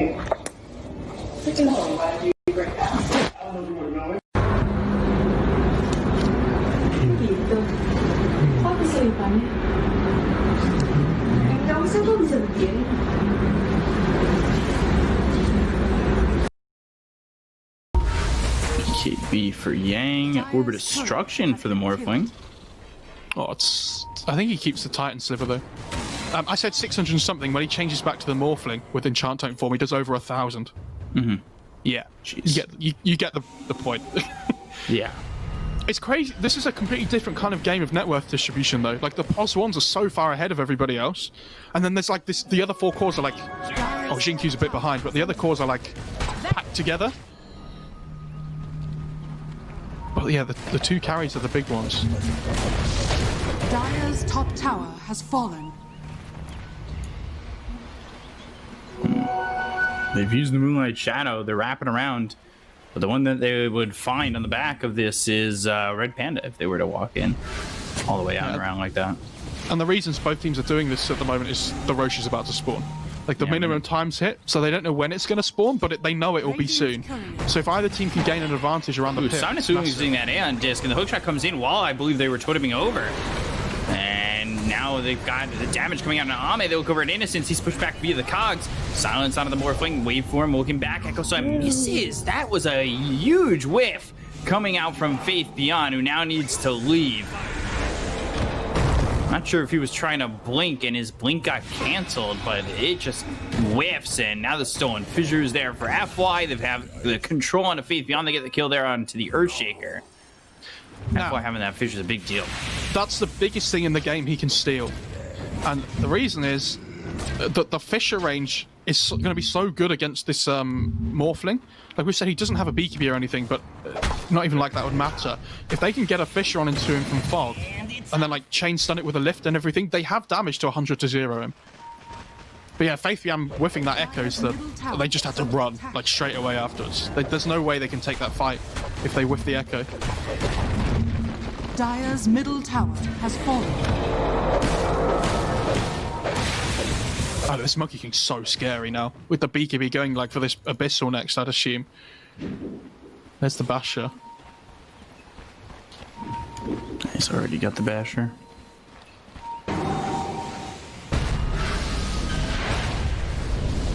$11K lead, but it's been around this, 10-11 point. Double damage right as Roche is available. Echo Slam in 45. I mean, it's mostly the 3 and the 4 that the difference... It's like the 1, 3, 4 that the net worth difference comes from. Like, the mids are relatively similar, the 5s are relatively similar, but FY's so farmed. Oh, they know Roche is up. In. Both teams. use that Moonlight Shadow. They really do wish that they had that Echo Slam. It's not going to be enough for another 20 seconds. If they can slow them down on this Roche, it might matter, but it's not looking like it will. Yeah, you can't fight it into the double damage. Yeah, Eurus just picks up a DD and just takes the Roche so quickly. Do they want to fight as they leave the pit? Oh god. Look at where Eurus is. Looking for this. Oh god, the stolen fissure and the fissure of his own. Faith Beyond's just dead. Oh, he didn't re-steal the fissure, but even so.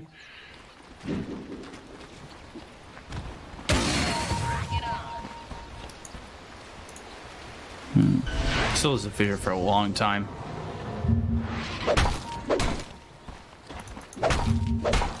Samus will have his Aeon disc when the courier respawns. Big item for him, because you know the way that LGD want to play fights is that they find a pick off towards the start with like this morph shaker, right? It's so nice to see Elephant actually playing, like when we saw them play against, the fissure. Oh, coming through, and what can they do with this? Balance Strike and Ame! Whoa, getting caught out. Couldn't get away from that at all. Well, like we said, that steal is so huge. It allows them to kill them off. Waiting for the clap, they're going to buy back on this Morphling. They've got the stun on Innocence. Oh god, the Yak. Glyph up, Fissure, hits onto the Monkey King, but what more can they get? Yang pops out and they just pop Glyph on LG at the same time, so the Panthers just die straight away. Shot in, hits Jinkyu. And they're doing some damage on a Red Panda. They get the kill with the Laguna Blade, but they found themselves Faith Beyond. They finish off this Earthshaker. It doesn't have buyback there for 50 seconds without it. And they'll finish off Innocence as well. So 2 heroes dead on the side of LGD. They'll buy back on the Undying. Now they'll look for more of the Wukongs to level 25. So it takes up almost all the way to the tier 4s. Hard to jump into this fight now for the side of LGD. Looking for openings, but not finding many, if any. Yeah, but like Arme can't commit to the fights without BKB. Like, obviously it's not his fault necessarily that people are getting picked off like this, but without the BKB he can't be anywhere near as strong as he could be in these fights. Because imagine if he just goes BKB, just waveforms in, right? Like with this Enchant Tome hit, he can pick off whoever he wants and not get punished. Goes to the Tombstone this time on Morphling. Yeah, only because this Shaker's dead. That's why. For my tub. Oh, they see the courier. Radiant's courier has been. Oh, that's his Aeon disc too.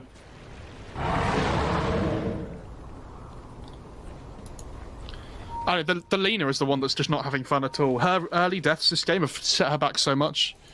Like, this Lena's normally the one that, like, BOTs, you're playing from ahead, you're shoving lanes in constantly, you're finding the farm, but they have so much pick-off potential on Elephant that she hasn't really been able to play that way. FY is just 6-3 and 12. Like, I don't know. Eurus hasn't died all game. That's 2 games in a row it would be if he doesn't this game for the rest.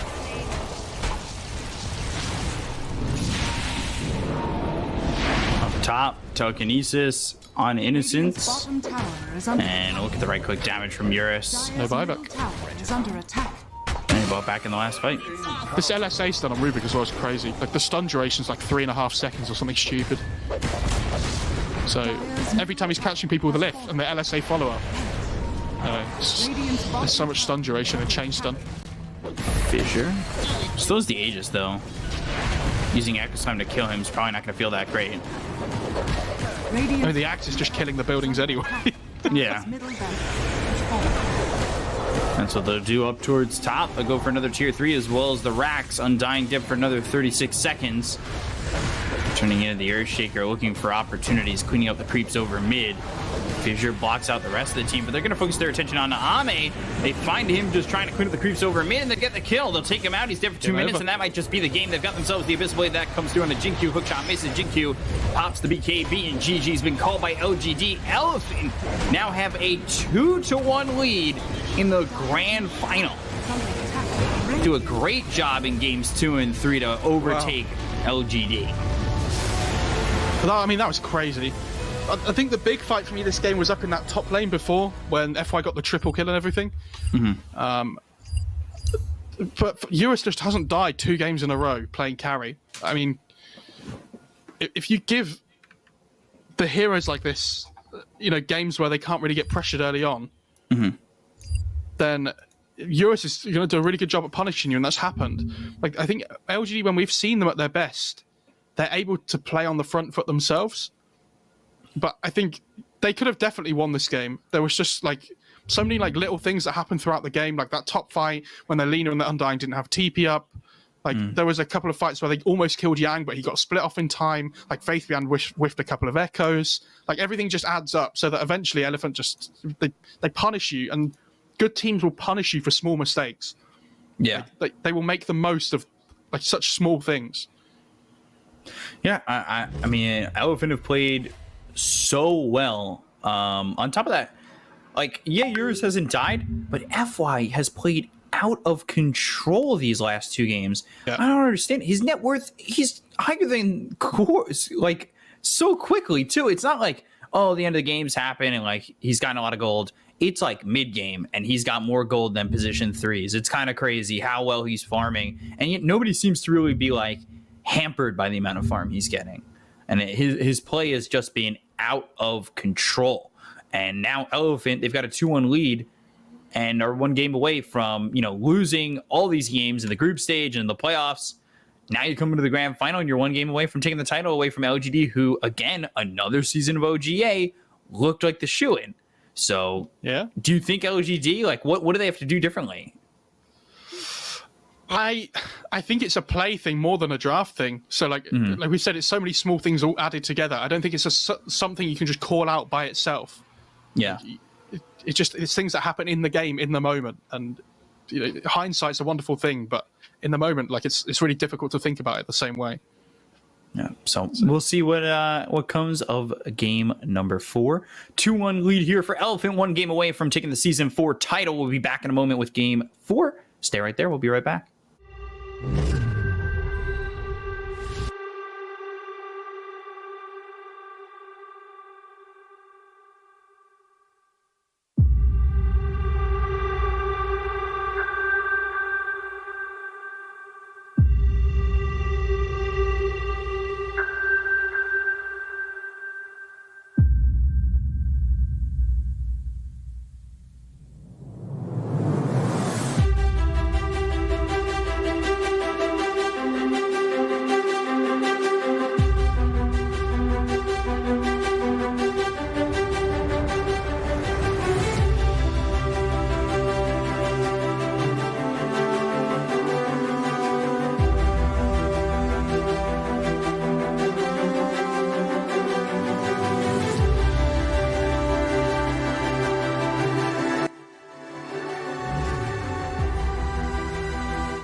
Dire's courier has been killed. First blood. Radiant's courier has been killed. The prize is mine. Death traps.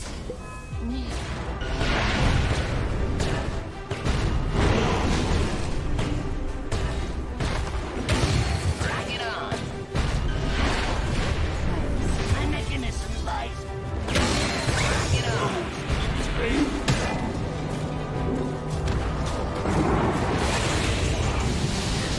Is that all? Radiant's bottom tower is under attack. Dire's top tower is under attack. Radiant's bottom tower has fallen. Radiant's middle tower is under attack.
Radiant's bottom tower is under attack. Dire's middle tower.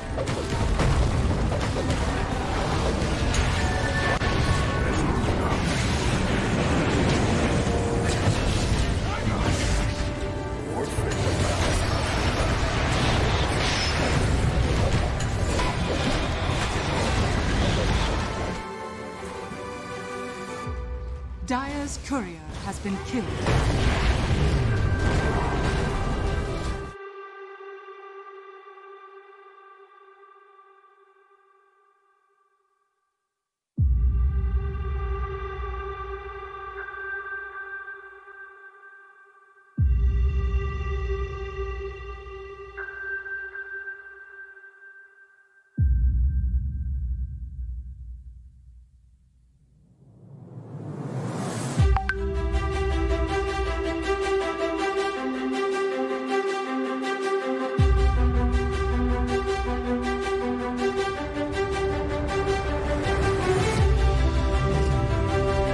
Welcome back, folks. Game number 4, getting ready to go. Elephant 2-1 lead. Mo, I see the smile on your face, thinking that maybe they can do it after going 0-4 in the last 2 matchups with LGD. And I know that doesn't make sense. I mean games. 0-4 in the 2 series. But yeah, here we are. They are 1 game away from taking it all. And they have looked really good in games 2 and 3. And quite honestly, game 1 wasn't really that bad for them. When we break it down, it was, you know, they had to deal with the techies and a different, you know, different style of game that I think maybe LGD, if they have the opportunity, might want to go back to. And let's see if Elephant ban the techies. Okay, Nico, what I would like to see this game, and I think has been a big teller for LGD, is that I think Faith Bian is not being given a game enough.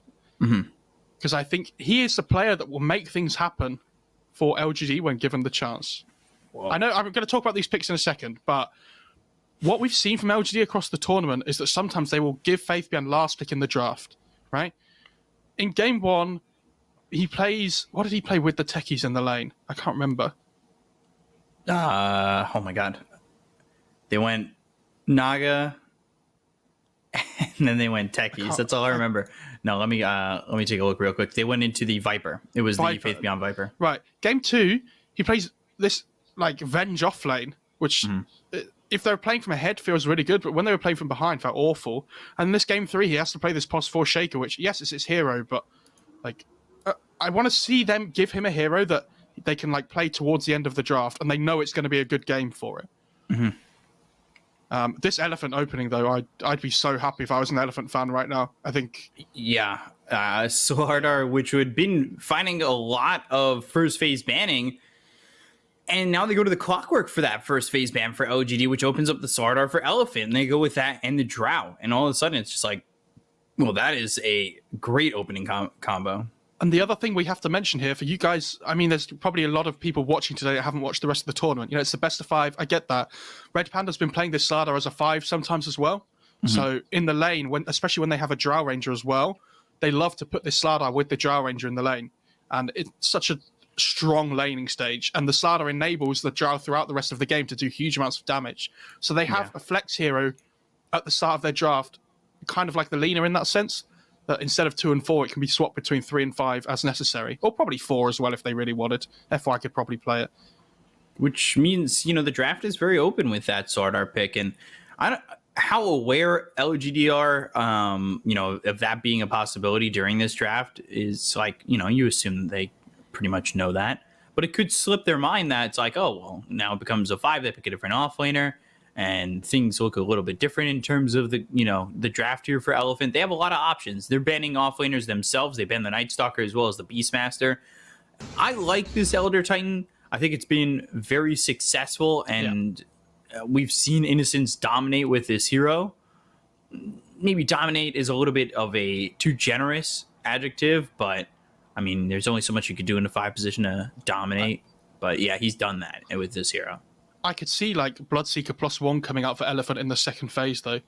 Like this Bloodseeker Wind Ranger, for example, could be really strong. And then they can flex like the Wind Ranger to 2 if they really need towards their last pick.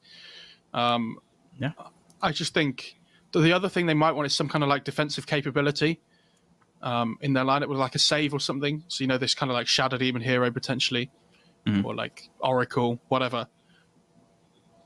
And there's the Bloodseeker ban. Okay. Yeah. Which probably puts Windrunner out of the question as well. Because if you're Elephant here, I think they'll probably be thinking about FY's hero already and what they want to play with it in the lane as well. Let's see what they want to do. They ban the PA. You know, keeping the offlaners, just the 2 bans there with the PA. They don't want to be up against that, you know, potential RNGesus save. I mean, the Centaur is the one that's still in the pool that we've seen a decent amount of this tournament, which could be okay. They might just pick like a safe mid hero, like a Void Spirit or something potentially as well here. Could be all right. Like, even if they put the leaner mid, you know it's going to go into the mid game. It can still make things happen on the map, even if it's had a bad lane. Yeah. I wonder what they want for FY. Like, would they want the Lion for FY? He's been playing that hero a lot. I think that's more of a specific game thing, and especially when it's with the Bloodseeker. Okay. Like, they could go Shaker or something if they wanted, but it doesn't sound great against, like, ET in lane, and then you'd have, like, this potential Slardar Shaker support duo. That's okay, I don't mind that. Okay, they go Earth Spirit. I really like this. Again, Earth Spirit's been playing top-notch recently, and for offlane for LGD, they go CK, and we've really liked seeing this. I'm expecting a Sven from LGD, because this is the combination that they've been playing, is the CK Sven. I don't know if you can let it go to the last phase. I think PL has potential as well for LGD as well, though. As like, you can purge off the Corrosive Haze and the Magnetize. It's good against Drow as well. More illusions of PL with the CK Axe? Hell yeah, just throw them in. Yeah. But I agree with you. I mean, Sven's still in the pool and is available, has potential. Yeah, I would be surprised if we go through this entire grand final, whether it's 4 or 5 games, and don't see Sven once. I mean, that People hero rejoice. was... and that, you know, that maybe stops you from picking the Sven, because, you know, Yang on this Brewmaster gives you a lot of control. And do you know what else? What spells does the Storm Panda have, B-Cup? Do you know? Good ones. Cyclone. Cyclone, yeah. He has the one that goes invis and he hits people. Yeah. And do you know what? Can you remember what the third one is?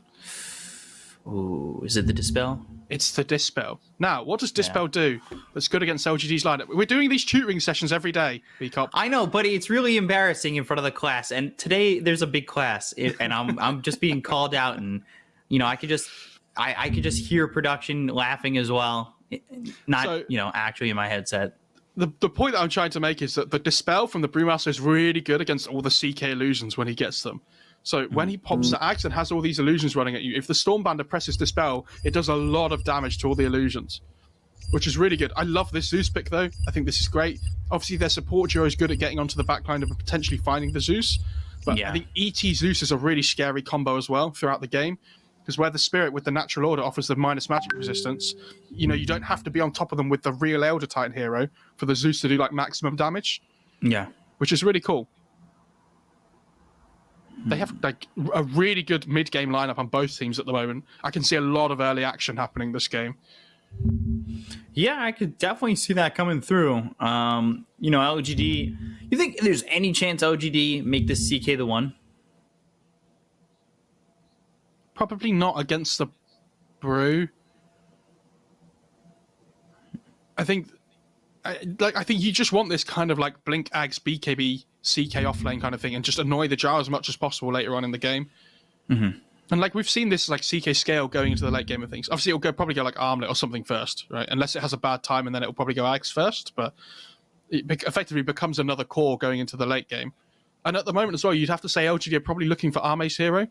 I hope they make it something that's not quite too greedy. I want it to be something that can fight relatively early on, because otherwise they have like a pretty greedy lineup in general.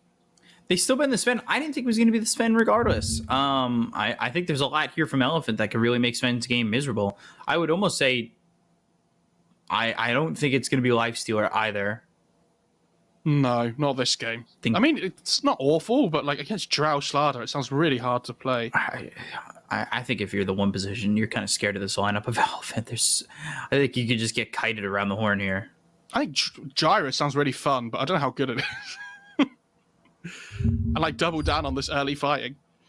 Go back to the Naga Siren. Do it. Probably not. That's not awful. I think PL is something else we've mentioned as well, but what hasn't been picked in terms of OGA, just in general? Oh, they go Void. Okay, I like that. How have we forgot that this hero is a thing? Like, we've hardly seen it this tournament, really.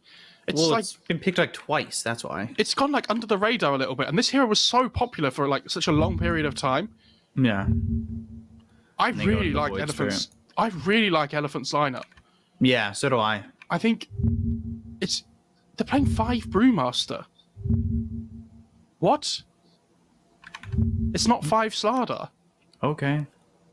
Do you reckon Yang's just misclicked and now Red Panda's like, why am I playing Brewmaster? No, I'm joking. But yeah, I think LGD's lineup is really good if they get given time to farm. Because going into the late game, they're obviously going to have this Chrono, like this Zeus that just sits in the back line and does whatever it wants. Faithbian becomes this like raw right clicker as well.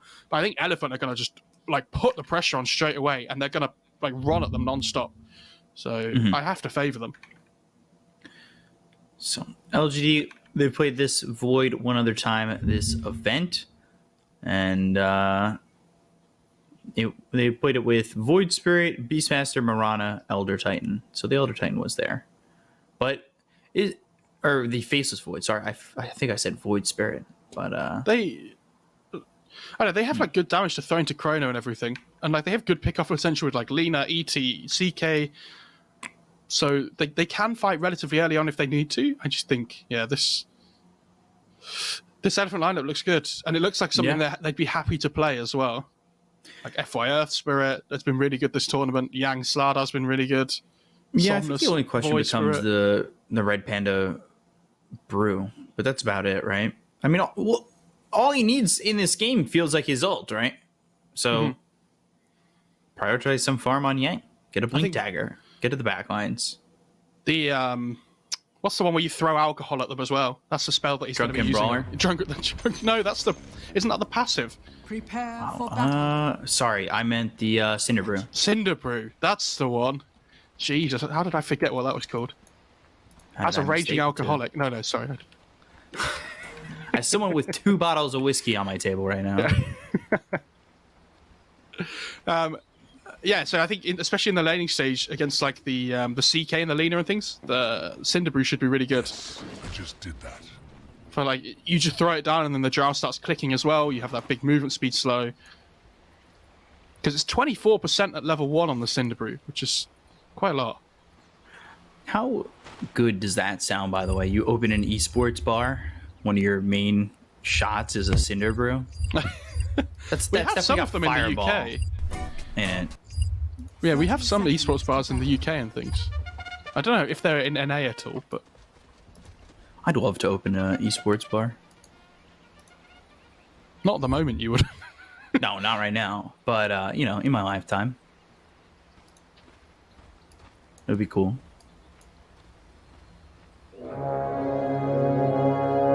Oh, my favorite taunt. The Faith Beyond CK one.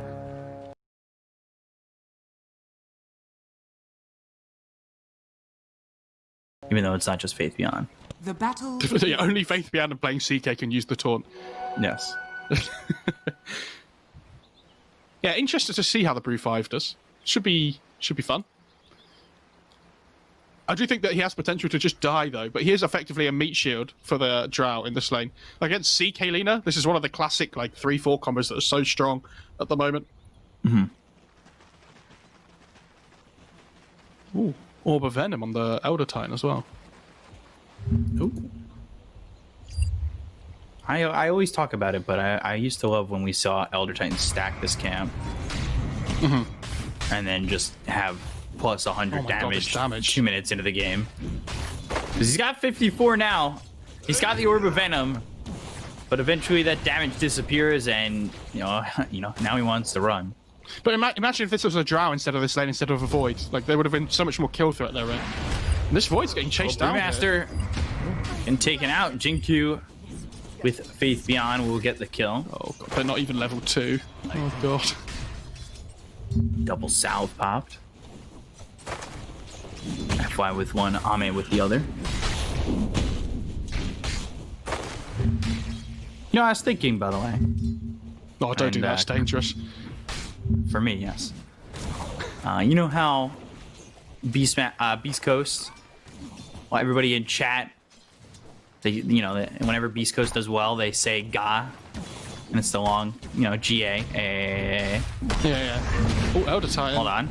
Boulder Smash. Innocence.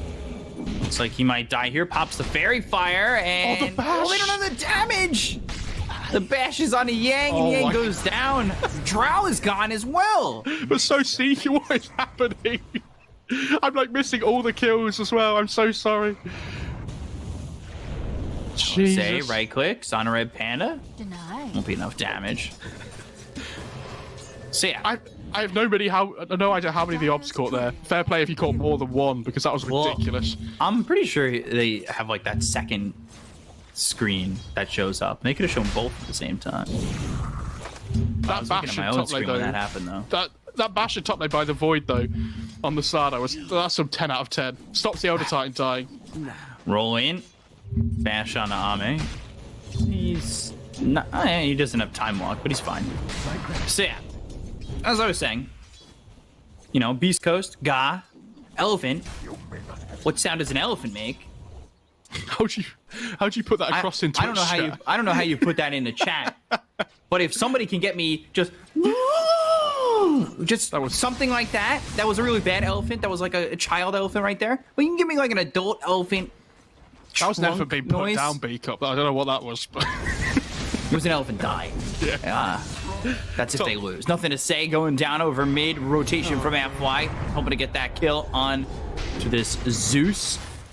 Master taking a lot of damage once again. They've got the Reality Rift multi-shot coming in, and do they have it? Ooh, one more right click from Jinkyu to get the kill. But if you can type out just the trumpet noise of the trunk of an elephant, it doesn't sound like it's dying. I don't think it works. I'll be honest. Go for it. Instead of Ga, we're starting it here now. Don't do it, chat. Don't give in to peer pressure. I'm expecting a lot of ha-has. Yeah, and a lot of just embarrassment for me. All the bashes. Yeah. Yang. Where's the next one bash? more bash from Ame. Radiant structures are fortified.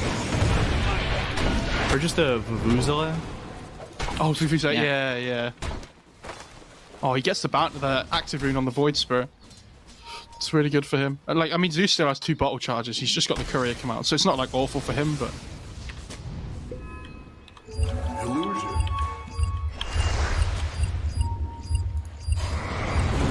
Top lane. Sardar's taking a lot of damage again. They've got the sweep. You just need a bash, or do they? Innocence gets the kill. There's so much early action here. What a change in tempo, though. But this Void is having absolute free farm right now. Not free farm, but he's getting, because the Earth Switch moved away from the lane effectively. He's gonna have a really good time, is what I'm trying to say. And the Zeus is doing really well mid. So OGD, great start for them. Faith Beyond, he's looking, searching for FY, but also pushing him away as it's the 5-minute bounty rune timing. Oh, he got it. He stole it. FY, you thief in the night. Is under attack. Still 2 though for LGD. Yeah, and the thing is, Somnus is level 6 now as well, so he might potentially be able to turn on the Zeus here as well, which is the XP he got from the kill when the Earth Spirit came in. So that's how he has this advantage in the mid lane. Dire's courier has been killed. Nice D-ward though. Cinderbrew. Faith Beyond TPing out. It's absolutely fine.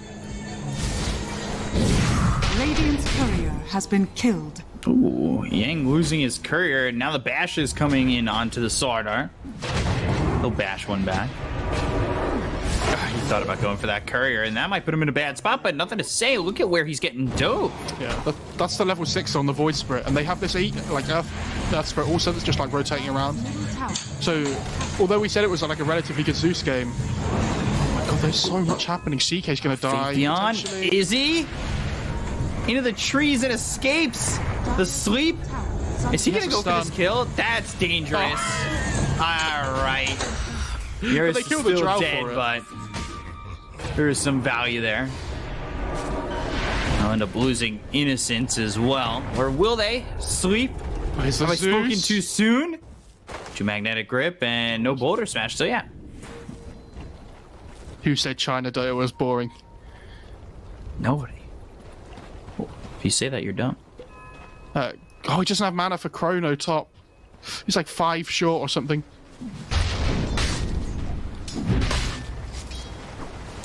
They have the Zeus ult, right? Yeah, so even if he Chronos here, the Slardar, they could still get the kill if he doesn't bash enough.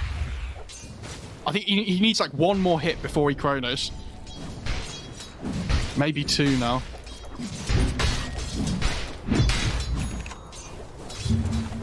Radiant are scanning. Chrono rules Yeah, first. there you go. Chrono, yeah, and they're gonna go Thunder God's Wrath. Ame gets the kill. I think that's good too, because usually you'll see that Thunder God's Wrath, and then all of a sudden the Zeus will get the kill, but Ame gets that, and he's happy with it.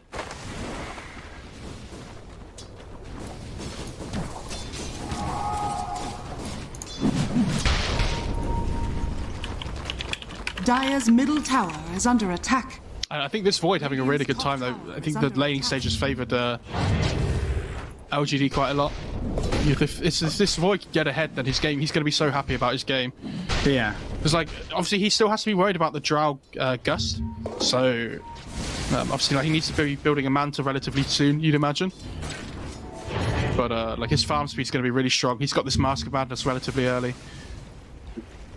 I think this is the best start we've seen of a Void Spirit so far this series, though. I think they've mostly played from behind. Oh, he's still in the high ground. He did not make it all the way on the other side of that cliff. They get the kill on a Jinkyu, though. And now looking for more. Somnus with this double damage. Innocence on the run. But no Aether Remnant in time. Yeah, and they're going to know that the Dire have an Observer Ward on that high ground now as well, so they'll just look to take it soon. Does FI have a Sentry coming out? Yeah, he does.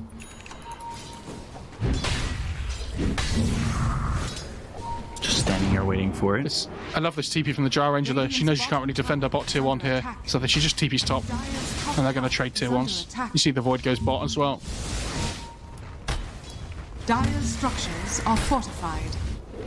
Radiant's bottom tower is Slardar's got not much farm, although he is recovering a little bit. Dire's top tower is under attack. He was a lot further behind a couple minutes ago. Radiant structures. But also at the same time, like his farm isn't as important as the other twos on the team, right? Like he can still do things with it, like when he gets Blink, for example, right? Yeah. Be interesting to see if Yang goes Midas at all, maybe, but Bottom tower has fallen. I assume he won't. It's not really that bad of an item there for the Slardar, so he definitely could if he really wants to make that recovery. Oh, Shinkyu. Faith Beyond, Innocence going over on a Eurus at the same time. Jinkyu goes down to FY. They caught the kick onto Nothing to Say as well. No, they can't get him. Phantasm, Slithering Crush, Faith Beyond on the run. Corrosive Haze is there. The damage and the stun thrown over onto Yang. Kind of wishing that they had one more to kind of add to this. Thunder God's Wrath. Yang survives with 20 health. Look at this Ignite as well. Radiant's Sorry, bottom what? tower I think is under attack. Oh, it's ignited, but it's called Cinder Brew. They can't call it Ignite, unfortunately. Ogre's got that in his book. I mean, they could. Oh, you can't kill 2 spells the same thing. That wouldn't work. Hex on Shadow Shaman, Hex on Why, Line. why are you trying to make our life so much harder? Yeah, I guess you can, actually, but I still don't like that they call Hex the same. I don't know what else they would call it. Arcane Ring for this Drow. 8-7, close game. Faceless Void, top of the net worth. He's going into the BKB after picking up the Mask of Madness. Zeus has had a couple deaths over mid, but not too far behind the Void Spirit. And then up top, Faith Beyond going down to Somnus. As they're controlling and pushing this top lane. Oh! Did you see that? Innocence cast the Earth Splitter before the stomp went off. Oh god. And just an easy kill there for Somnus to take out the Lina. And Innocence now cycloned as he's looking for the sweep. They'll have the Aether Remnant once he drops down to Earth. And they'll get the kill on to this Elder Titan. Ame comes over, time walks, doesn't find anybody to potentially chrono. Faith Beyond looking for a Reality Rift, but there's the Aether Remnant. That locks up the CK. Faith Beyond not looking likely that he's going to catch anybody. Locks up the CK and body blocks the Void. Worth. Yeah, that was a value Aether Remnant. He's actually going BKB on Void after getting like a casual Blitz Knuckles. So not worried about having the Manta, just wants the BKB.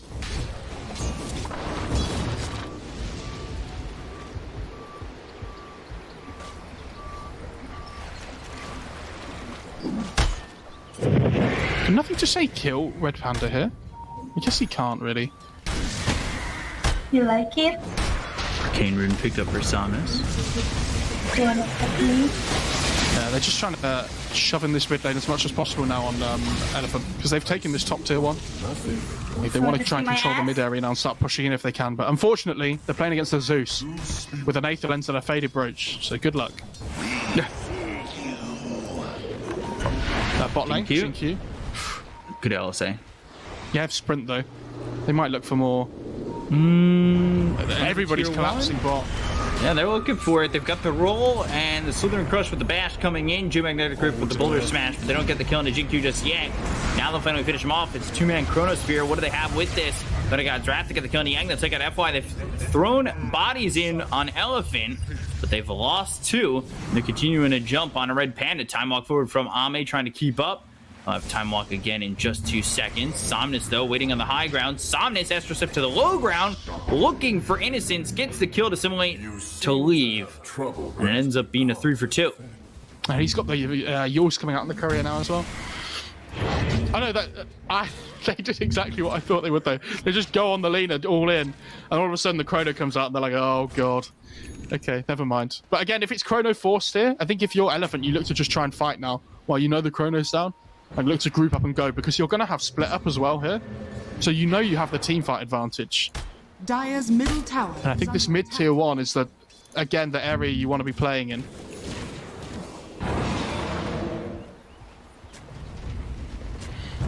Dire's top tower is under attack.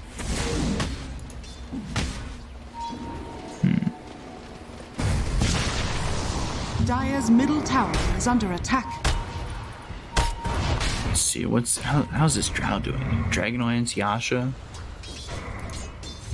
Sitting third in the net worth. Void's top by a little bit, but having an amazing game at this point. Yeah, Void's doing really well. I think Ame going to be very happy. 3-0-3, like hasn't died all game yet. Get that, another kill on an Innocence FY, creating that kill. 3-1 and 4, involved in 7 of the 13 that Elephant have had. This ET though is having such a rough series so far. He's really struggling on Innocence. Bottom tower is under attack. But you know, like him being the one tanking the gank there isn't awful. Like it's fine, right? But no, not at all. It's just sad for his own game specifically. You've seen Faith Beyond's gone Midas on the CK as well. Like they just want to scale a little bit here, going towards late game. Which, like we said, if they can get to that point, all 3 of their cores scale well. Somnus? This simulate doesn't get to the low ground, and now Time Walk in front of the roll. FY throws down the Magnetize. Laguna Blade out onto the Earth Spirit. They'll get the kill there. But here comes Somnus trying to get the kill on Ame. Time Walk back.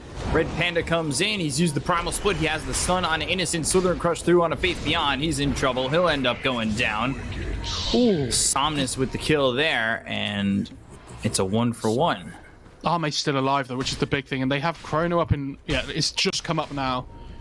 So Elephant, yeah, they do well in that fight, but it's not like amazing, right? They would have liked to have got more. Chrono? And this is a Void Spirit who hasn't died yet. You're just trying to come over in time to help. Right click on Innocence, not going to be enough.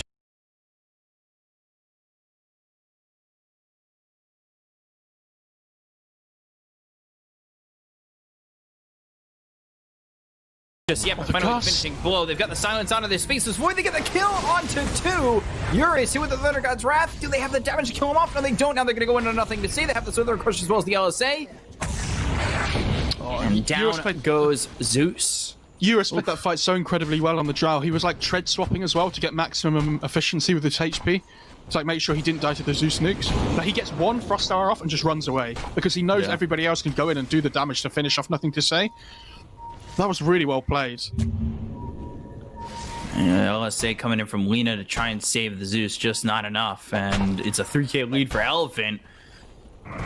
17 minutes into the game, trying to do what they can to finish off this series. Corrosive Haze roll in FY, right on top of this Lena. And look at the damage, the bash, and the kill on a Jinkyu. They're relentless with the amount of pressure they're putting on at the moment. Because you see at the same time, Summoners are just farming towards his Ags. And the problem LGD have is that the items that they have don't allow them to fight right now. Like Faith Beyond has a Midas, Void doesn't have a BKB yet, which is going to be a big moment for them.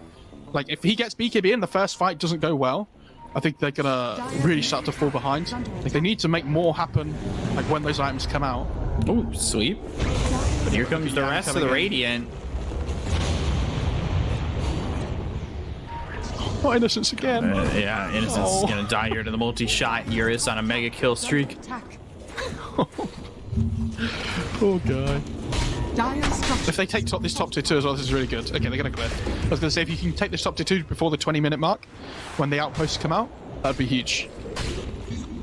And I honestly think they just keep going, because I don't know if LGD can fight them. Is under attack. I don't think so either. They still need a little bit more, and honestly, they just haven't... Like, Faith Beyond, he's got Midas. He really doesn't have much to add to these fights. And, like, look at the support net worths as well. I mean, ET's at 2k, Bruise on 3.6. It's like this massive tower gold advantage they have here. Dire's top tower is fallen. And just the kills they've been getting.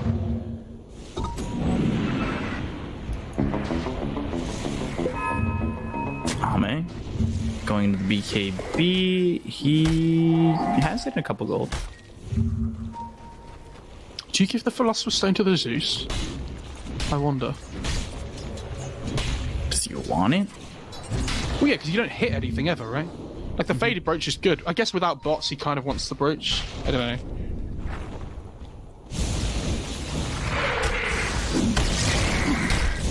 Yeah, Lena's taking the Philosopher's Stone. Okay. You're gonna smoke. They've got Chronosphere available, and the BKB picked up by Ame.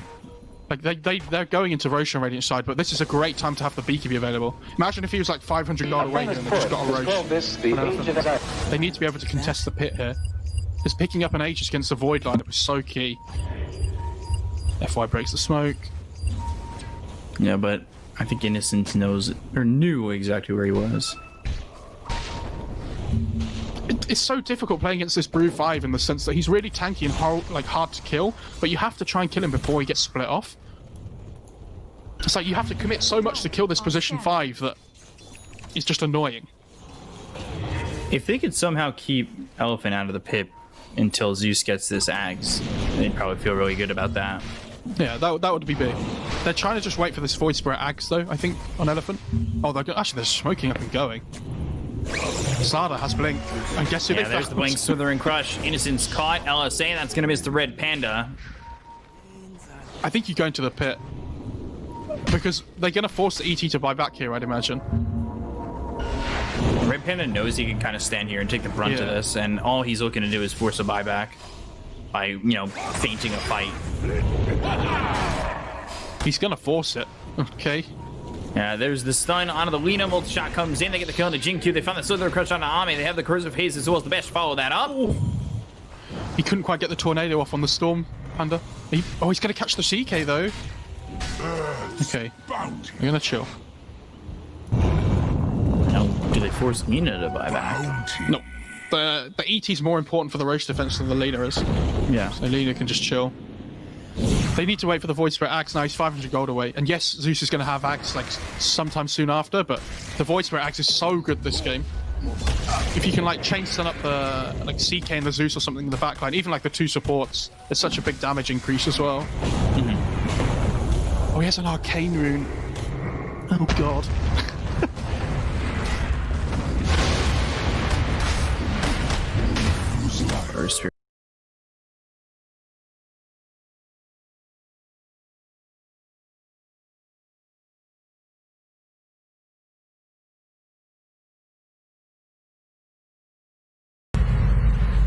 They're getting caught. Innocence gets the kill. A little bit of revenge for him.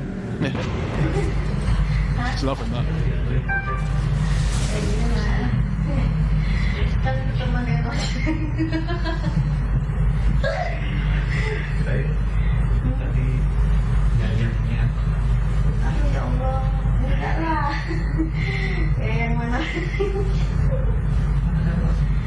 GG. I just don't think they're going to make it over in time. They probably thought they'd gone in before, like ages ago. Your shine has fallen to the Radiant. Radiant's bottom tower is under attack. I love that they put it on the Void Spirit as well. Means he can just go to like absolute YOLO mode and just find the Zeus every time, right? Yeah. Like, and not really care about anything. He's got AMD executed as well, which is cool. Next for Ame. Radiant are scanned. He's gotten scanned here. He needs to really leave because... Can they force his BKB maybe? It'd be huge. I think they do guaranteed if they get FY to roll in. Oh, they... Oh. But the roll's still there. Boulder Smash. Corrosive Haze. Silence. There's the BKB. Turning Chrono. And that's out onto the Sarnar. This is good for Spirit Elephant. walks into it, and the Chrono just doesn't do anything. They don't have the damage to follow this up. He tried to fight. They've got the Aether Remnant as well as the Silence. They get the kill on Ame. They took it the Faceless Foe. They look over at Innocence. He's trying to run. This is not looking good. They finally have the Ags for the Zeus. Chinky. He just TPs out, and Innocence walks away. Under attack. He has Tranquils, and with the extra movement speed from the Astral Spirit, just runs away.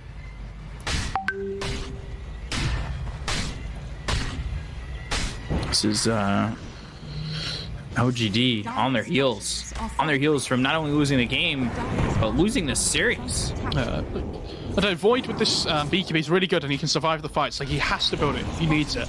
But without the MKB, he just doesn't really do damage. They miss. Oh, he dodged the Thunder Gust off. With the Assimilate stays alive. Oh my god. They threw everything at him. I could see it like playing out in my eyes before it happened as well. You're like, oh god, Zeus is going to ult here, isn't he? Oh god. And you have to remember that he still has the Aegis. It's not, even if he died there, it wouldn't have really mattered that much anyway. It would have been big, but not like game-changing. Yeah. Dire's structures. And they're just pushing the tier 2 bottom. Yeah. You know, there's nobody here from LGD to stop this. They're still looking for the Ags on the CK, which I think is getting delivered. Void would love to get his hands on the MKB. We saw the lack of damage in that last Chrono bottom. And then Zeus did get the Ags, but we'll see. Can they get the Aegis? No. They can't even kill him. Oh. Oh dear. Radiance. I like this blink on Eurus as well on the Drow. You'll see a lot of good Drow Ranger players do this against Void. As you see bad players do it as well, and they try and it fails, but obviously when the Void goes in, you can blink away before he Chronos. That's what I do in my pubs. I'll be like, oh yeah, all the good players do this, I'll do it as well. And then I have the reaction speed of like a 70-year-old man, and I'll just die to Chrono anyway. If your reaction speed is one of a 70-year-old man, mine's of a 90-year-old man. Oh, true. Red Panda tanking the gang, as is tradition. But this is good for them. Like, it means they can't fight for 40 seconds on Elephant, and Void can carry on farming towards this MKB. Like, CK has his Ags now as well as the Zeus, so they can fight on LGD. They really need the MKB. That's the big change maker. They're looking over and they're finding Innocence. They get the kill on this Elder Titan. And, oh, Void in trouble. Bashes and the kill on Ame again. Void mine's not your that was perfect change done. for the void. Yeah, it was. And with the corrosive haze, they all do so much damage. Like the DD getting amped up was bonkers. He's so far away from his... He's like another 1,000 gold still. God. That means when Brew's back up again, I think they just go.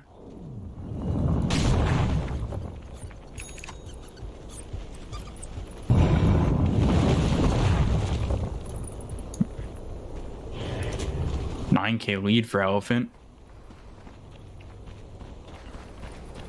Do you you see LGD holding the high ground? They can. They have Zeus, right? And they have ET as well. Like Lena can poke and prod. They've got Chrono.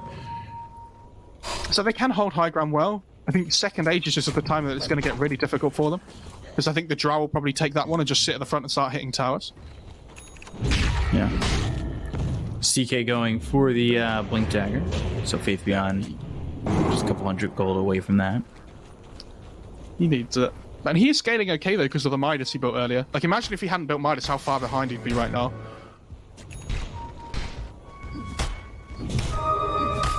Going forward. And they've got the damage. Gonna get the kill here onto Faith Beyond. One more right click from Iris will do the deed, and he's got himself a godlike spree, 10, 2, and 5. His Aeon disc got procced, though, on the Void Spirit, so not going to be up for 60 seconds. Obviously building that because of the Chrono, mainly.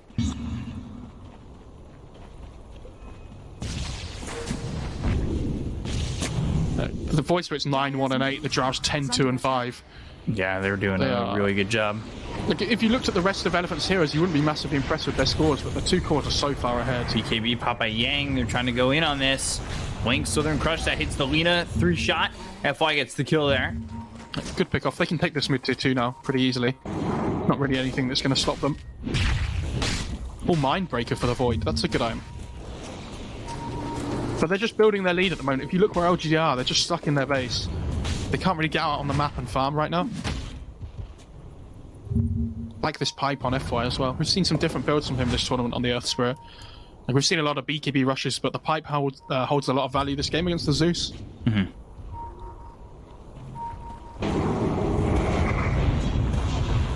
If Remnant trying to catch somebody potentially hiding in the trees to go after them when they go for the tier 2. Yeah, I'm surprised they didn't commit for it. Dire's middle tower is under attack. Ame will have the MKB coming into the next fight. Potentially, he just time walked. Jeez. Ooh, Aether Remnant, they don't commit to that. Thought they might for a second. If the Sata or the Drow had been there, I think they'd have gone, but without like one of their big damage dealers, it's a bit difficult. LGD is smoked. They're looking. They're looking in the wrong area. Well, I think they're trying to get FY, and he just TPs. Okay. Oh dear. Lead is just getting built more and more as the game's going on. Elephant are playing this map so well right now. Yeah, I mean, for so long, where LGD are just pretty much locked into their stairs and behind the tier 2, basically. We have to remember, though, that even though it's a 12k net worth lead, I actually don't think LGD are like anywhere near out of this yet. And Gaben is saying 14% chance for LGD. I'd probably put it at like 20 to 25, because I think their high ground defense is so strong. But yeah, Elephant obviously clearly in the driving seat right now. Static field damage on the Zeus. And then Void going into the Scotty. Tower is under attack. What about Drow? BKB next, Void Spirit, BKB there. Like, they'll get these BKBs and the fight gets even harder for LGD. And they're wrapping, they might catch him. Innocence walking back. His smoke was broken. I'm not sure LGD even want to fight. Nimbus down, Aeon just procced. Go to the Chrono. Looking for this Sardar. They'll pop the BKB immediately. Earthsplitter coming in. Get the kill on a 1. They'll look for more. They found the Drow, and they'll get the kill. They'll take out Eurus. That's massive. They look for FY. He puts the Magnetize as well as the G-Magnetic Grip on 2 of these heroes. They've got the silence once again to the face as well. You need to be careful that Assimilate comes on top of Ame. Can they get the kill on the face as well with the roll in? The damage is there on the Somnus.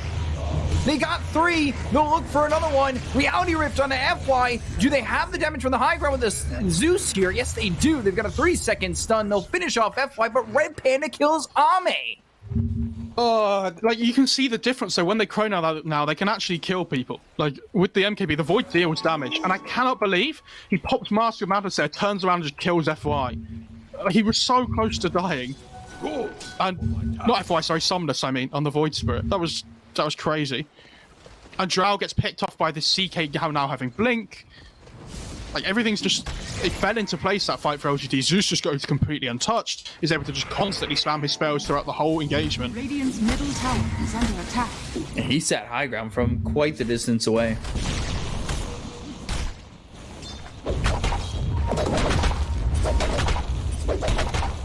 And they're not, you know, they're still behind in this game.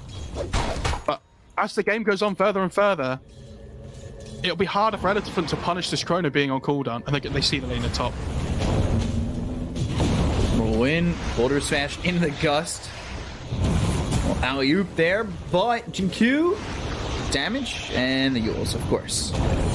So he ends up going down. Good pick off, especially because second Roche is up now as well, which Radiant no. Oh, mid though. Jeez. Both behind blinks away. Yeah, with the Lina dead though, I think they just head into the Roche straight away. Dead for 32 seconds. They have enough time. They take it so quickly. Like, there's no chrono up for another 30 seconds. So LGD aren't going to fight without that. I don't know if I can name the last time LGD got a Roche. Roshan has fallen to the Radiant. Might have been the this first whole game. series, you mean? Yeah. Yeah, it was probably the first game. Elephant have been dominating since. I know there's flash of hopes for LGD this game though. For sure. Throwing it back up. Fortune. I love this Aeon disc that Brewmaster's going for as well. Like, so they're going to have a one on two heroes, one on the Void Spirit, one on the Brewmaster. Just wants to be able to press R and just run around the fight and annoy people. Basically. It's his job to either cyclone the Zeus or the Void in the fight, I would say, and just dispel all the illusions that the CK wants to throw. Mm-hmm. You see, he's not combining his Aeon disc yet as well, because he just wants to be able to use it freely in the fight, however he needs.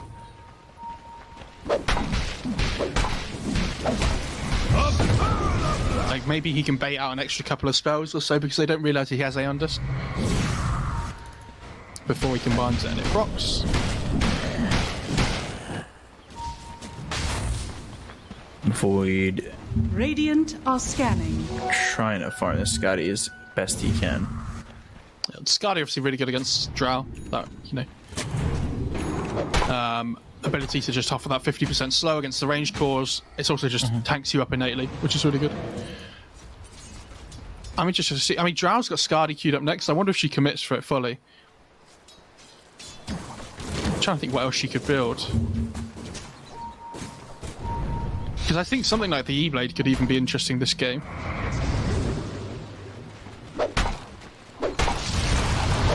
Actually, maybe not against Zeus. That sounds pretty bad.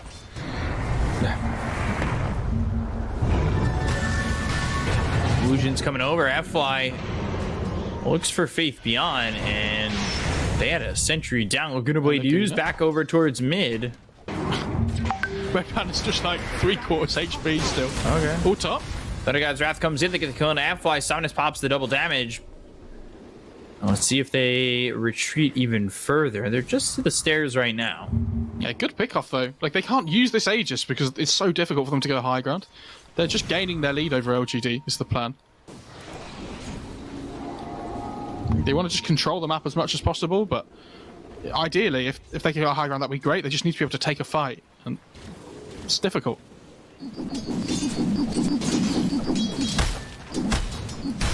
LGD, they're smoked. Coming from the other side, though. Red Panda ready to break some smokes. Is under attack. Innocence is going to go and get bounty runes though with this smoke, which is really good. Like, try and get some net worth back. I'll take that. He's getting some good vision down as well. Gets one, and now Phantasm used. They're going to look over for this Brewmaster. Gust comes in. You get this Primal split off. Blink, Slither, and Crush on the back. Oh. To be fair, that does look real. Because Faithman's just stuck in trees at the moment, standing still. Not to say it's never not real, but... Yeah, I was going to say, saying other pauses aren't real. I don't know if you've noticed, though, but Nothing to Say has a refresher here, and it's ready to go. So we could see a potential big turn. Because FY's just spawned back into the game, but they need to get on top of the Zeus here. And he's really difficult to catch. Oops. Can they get on top of the Zeus here? Oops. Yang has BKB, so potentially. Where's the Void? Oh, he's... Oh, okay. It's like in the middle of all the pandas right now. There's a Deso on the Void Spirit as well. It's pretty good. With the Slardar and the Drow, like amping all the physical damage. Void silence. This is a huge fight, because if Elephant win this, they can go high ground. So... Yeah. BKB's been popped by the Slardar. They go into the Lina. They get the kill into Jing2. Now they'll look over for the Faceless Void. Aether Remnant down. That locks up Faceless Void and takes out Ame, who had his BKB available. Oh, he jumped over the Elder Titan there, but couldn't find the stun lockdown. So they retreat. Void dead for 65. And they're going to poke it. It's difficult into Zeus ET still, but even so. Dire's structures. Like, they have double catapult wave.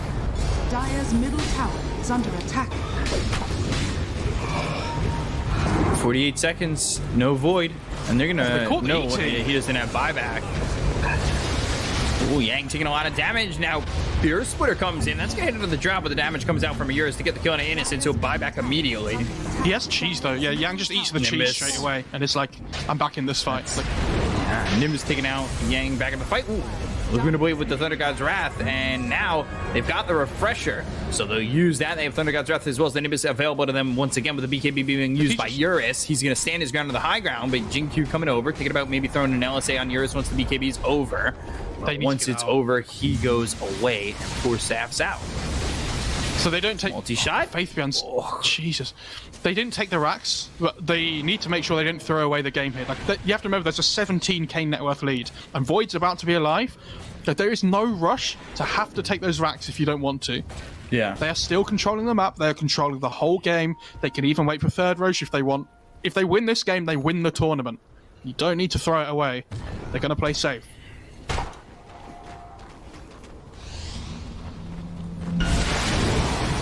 I'm trying to think. LGD, they just need a perfect fight. They're falling behind. I mean, they've fallen behind.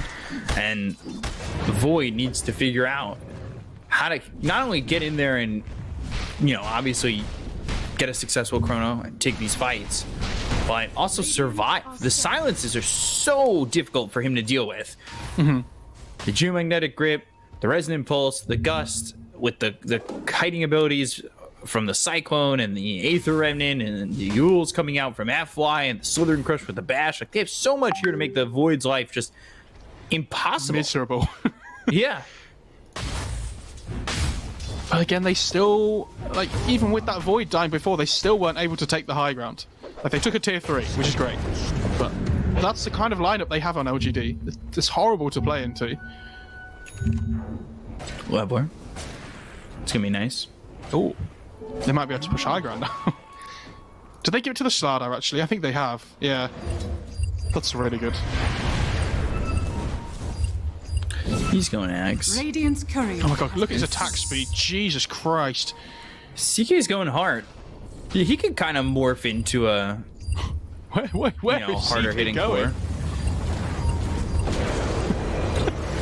And Chrono, that gets used, but it's a whiff. And now they're going to go for FY. They'll get the kill onto the Earth Spirit. Oh, it wasn't a whiff peak up. They got Earth Spirit with the Chrono there. That was good. I think he blinked away on Drow, did he? I didn't get Earth Spirit with the Chrono. No, I know. That's what I'm saying. I was joking.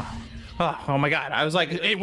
I'm giving Armade the benefit of the doubt. It wasn't missed peak up. They killed the Earth Spirit with it. Sorry, because he was here and I'm just like, did I get a visual bug?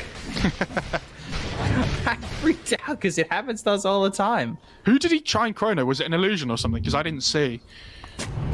I didn't see either because I saw Earth Spirit over to the side. I think I have a feeling it might have potentially been Drow, if not an illusion. because she had blink on Radiant's top cooldown. tower is under attack. Dire's bottom tower is under attack. Spell Prism. That's pretty good for the CK. Are scanning. Yeah, they give it to the Void, I think. Or the Zeus. Top tower. Or the Zeus, yeah. Yeah, he takes on Zeus. Okay, that's fair enough. This fight, like, the last few minutes are really good for LGD, though. Like, they have no chrono, though, which is a bit of a problem, so there's going to be a period of the game here where Elephant might decide to go hard. Oh, GQ, the damage! Jesus Oh my Christ. god. My path. Hey, this gets trying to procs, though, TP by out. Somnus, because of the Nimbus. But I think it was an arcane rune Aeon Disc, so like, the cooldown was much lower than before. How close is he to this heart? Not terribly far. Wait, on who, sorry? CK. Oh, yeah. He's getting there. I'm surprised he's not building armor, though. I think up against, like, Drow, Slardar, there's a Deso on Void Spirit. None of them are building, like, Solar Crests or anything, right? Like, if they ever get gone on, they're going to get ripped to shreds. Honestly, I kind of wish the heroes that aren't using the Phantasm made the Phantasm noise. All you hear is just like this illusion noise, which does kind of sound like a duck quacking. Yeah. And then, ooh, illusion. If you listen to it next time Has been killed. he uses it. Look at how quick Yang attacks. He's almost level 25, remember, here as well. So, like, I'm assuming he goes for the Undispellable Corrosive Haze. And then, even when you pop BKB on Void, the Drow can still just click you down. Yeah, like... Yeah. Arcane. This is going to be so difficult to play into. They have found the CK. They've got the Nimbus down, and there's the Gust. 4 staff back, but the damage from Eurus is more than enough to get the kill. Void. Scotty finished by the Void, and they get the kill on a Jinq. There's the Chrono on it. 2 big ones. Can they get the kills here? And this is going to be procced by the Void Spirit. They get the kill on Eurus. It's a 5x3 taken out of the hands of the Drow. Has buyback, dead for 95 seconds. They're in pretty deep. They've got the magnetized as well as the damage to get the kill. Nothing to say. He's going to buy back here as well as the Cyclone coming into the face of Void. Ame trying to run, but it's the crush as well as the bashes. They get the kill on Ame. He's dead for 94 seconds with no buyback. Elephant may have been able to take this and take the series. With everybody dead on the side of LGD, it's looking almost certain. Just the 2 letters are needed from LGD to seal the deal. Radiant structures are fortified. And again, you can see it's the armor. Like, they have no way of getting onto them, and they know there's no buybacks. They're going to go for the win. Drow just buys back. Sell items, buy BOTs. Just like 5 gold short. Gaben, please. Increase gold income. And there's the GG Elephant 3-1 LGD. After being unable to take a game in the previous 2 BO3s, they win the grand final and take OGA Season 4. Really well played. I mean, they came in with a plan. This Slardar worked really well for them in game 4, especially here. I think Somnus, especially on this Void Spirit, had a fantastic game. I think Red Panda played really well on the Brewmaster. But they played around that Slardar so well. And you remember you making the point about the Roche before as well. Like, they're taking every single Roche for themselves. I don't know, LGD, their lineups just... They've picked this hero again for Faith Beyond that I feel like he can't play the game on. You know, like, when they've looked their best before, I feel like he's getting, like, last pick Timber and stuff, right? But, unfortunate for LGD. I'm surprised this Fen has been completely ignored all series. That's the biggest takeaway, honestly. I don't know. I feel like LGD, they played really well with it before. I'm surprised they went away from it. But, yeah, there's 3 seasons in a row now for OGA where the team that has played the best across the whole tournament gets, like, beaten in the final. It was Vici in season 2 and then LGD in season 3 and 4, right? Yeah, and LGD, again, I mean, they had a 2-1 lead in the previous year. They ended up getting, did they have a 2-0 lead in the previous year? Yes, they did, yeah. Over Vici. And it's just been, like, LGD just can't claim a title here. And again, across the whole... Let's talk about Elephant a second, because the whole of Elephant, I felt like they all individually had really good games in different parts of the series. Like, there was never... Like, obviously, FY in game, like, 2 and 3 did really well on the Lena and then the Rubik. Like, this last game, I think Somnus played incredibly well. I think Red Panda played really well. there was never. I think like Eurus played really well in all the games they won. In like the TB, then the Monkey King, then the Drow. He didn't die in the first two, and in that game 3 he played the game 4 he played incredibly well too. But Elephant will be happy that, especially after losing to them, like you said before, 2-0 twice in a row, that they're able to come in and be like, we can beat them, like, and this is it. Yeah, Elephant have looked really good. They're starting to mesh. I mean, that's back-to-back championships for them. They take the Dota 2 Pro Cup, and then they take Season 4 of Dota Pit. They're on a roll on the in the moment, and they've performed really well. And there was a lot of doubters, especially I would say after they lost that first series, and then everybody was just like, "This is the super team you guys put together, really?" And here they are, back-to-back tournament wins over LGD too, who have looked dominant the entire time. Like, that was really well played by Elephant. They looked so good, Elephant, in this series, and it was just very, very impressive. On the reverse, I think LGD would be really disappointed with their performance today. Like, I feel like they've had a big off day, which unfortunately has come on the final, which is the day that you really don't want it to happen. But they'll be looking back at the series and thinking, this is really annoying because we've done well across this whole tournament, and then some things went wrong today that haven't gone wrong any other day. Like some of our execution in fights and things, like some of our target priority selections. I feel like their drafting was slightly weaker today, because I feel like they've been so dominant the rest of the tournament. Maybe everybody else caught up. That's the way to look at it. Yeah. But, I think Elephant, they looked great today. Take nothing from them. Yeah, seriously. And, well done to Elephant. They're the Season 4 champions. And, again, I'm happy with how this tournament went.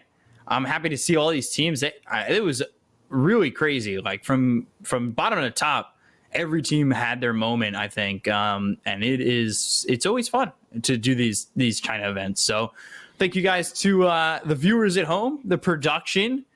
They've done a great job. This in every season, I feel like back to back to back to back. It's just been amazing, and it's always exciting to watch these teams. I think it's just been great with the Chinese teams. I want to say quickly as well, it was really great to see at one point in one of the games we had over 30,000 people watching, and for me, China doesn't normally get that amount of love, so it was nice to see so many people tuning in, even if it was the two biggest Chinese teams, right, that people want to watch. But thanks to everybody for watching, because it was nice to see China getting so much support where sometimes it doesn't normally. Yeah, I agree. And thank you guys to the viewers, and hopefully we'll see you back for Season 5, but also the next season of EUCIS.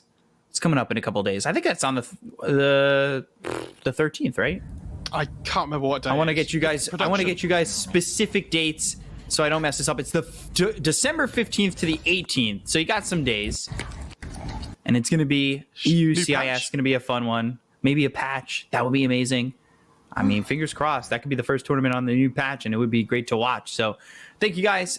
Thank you, everybody. Thank you, production. Thank you, everybody who makes this all happen. And you guys are all so great. One last time, have a good evening. Have a good afternoon. Have a good morning. We'll see you guys later. Have a good one.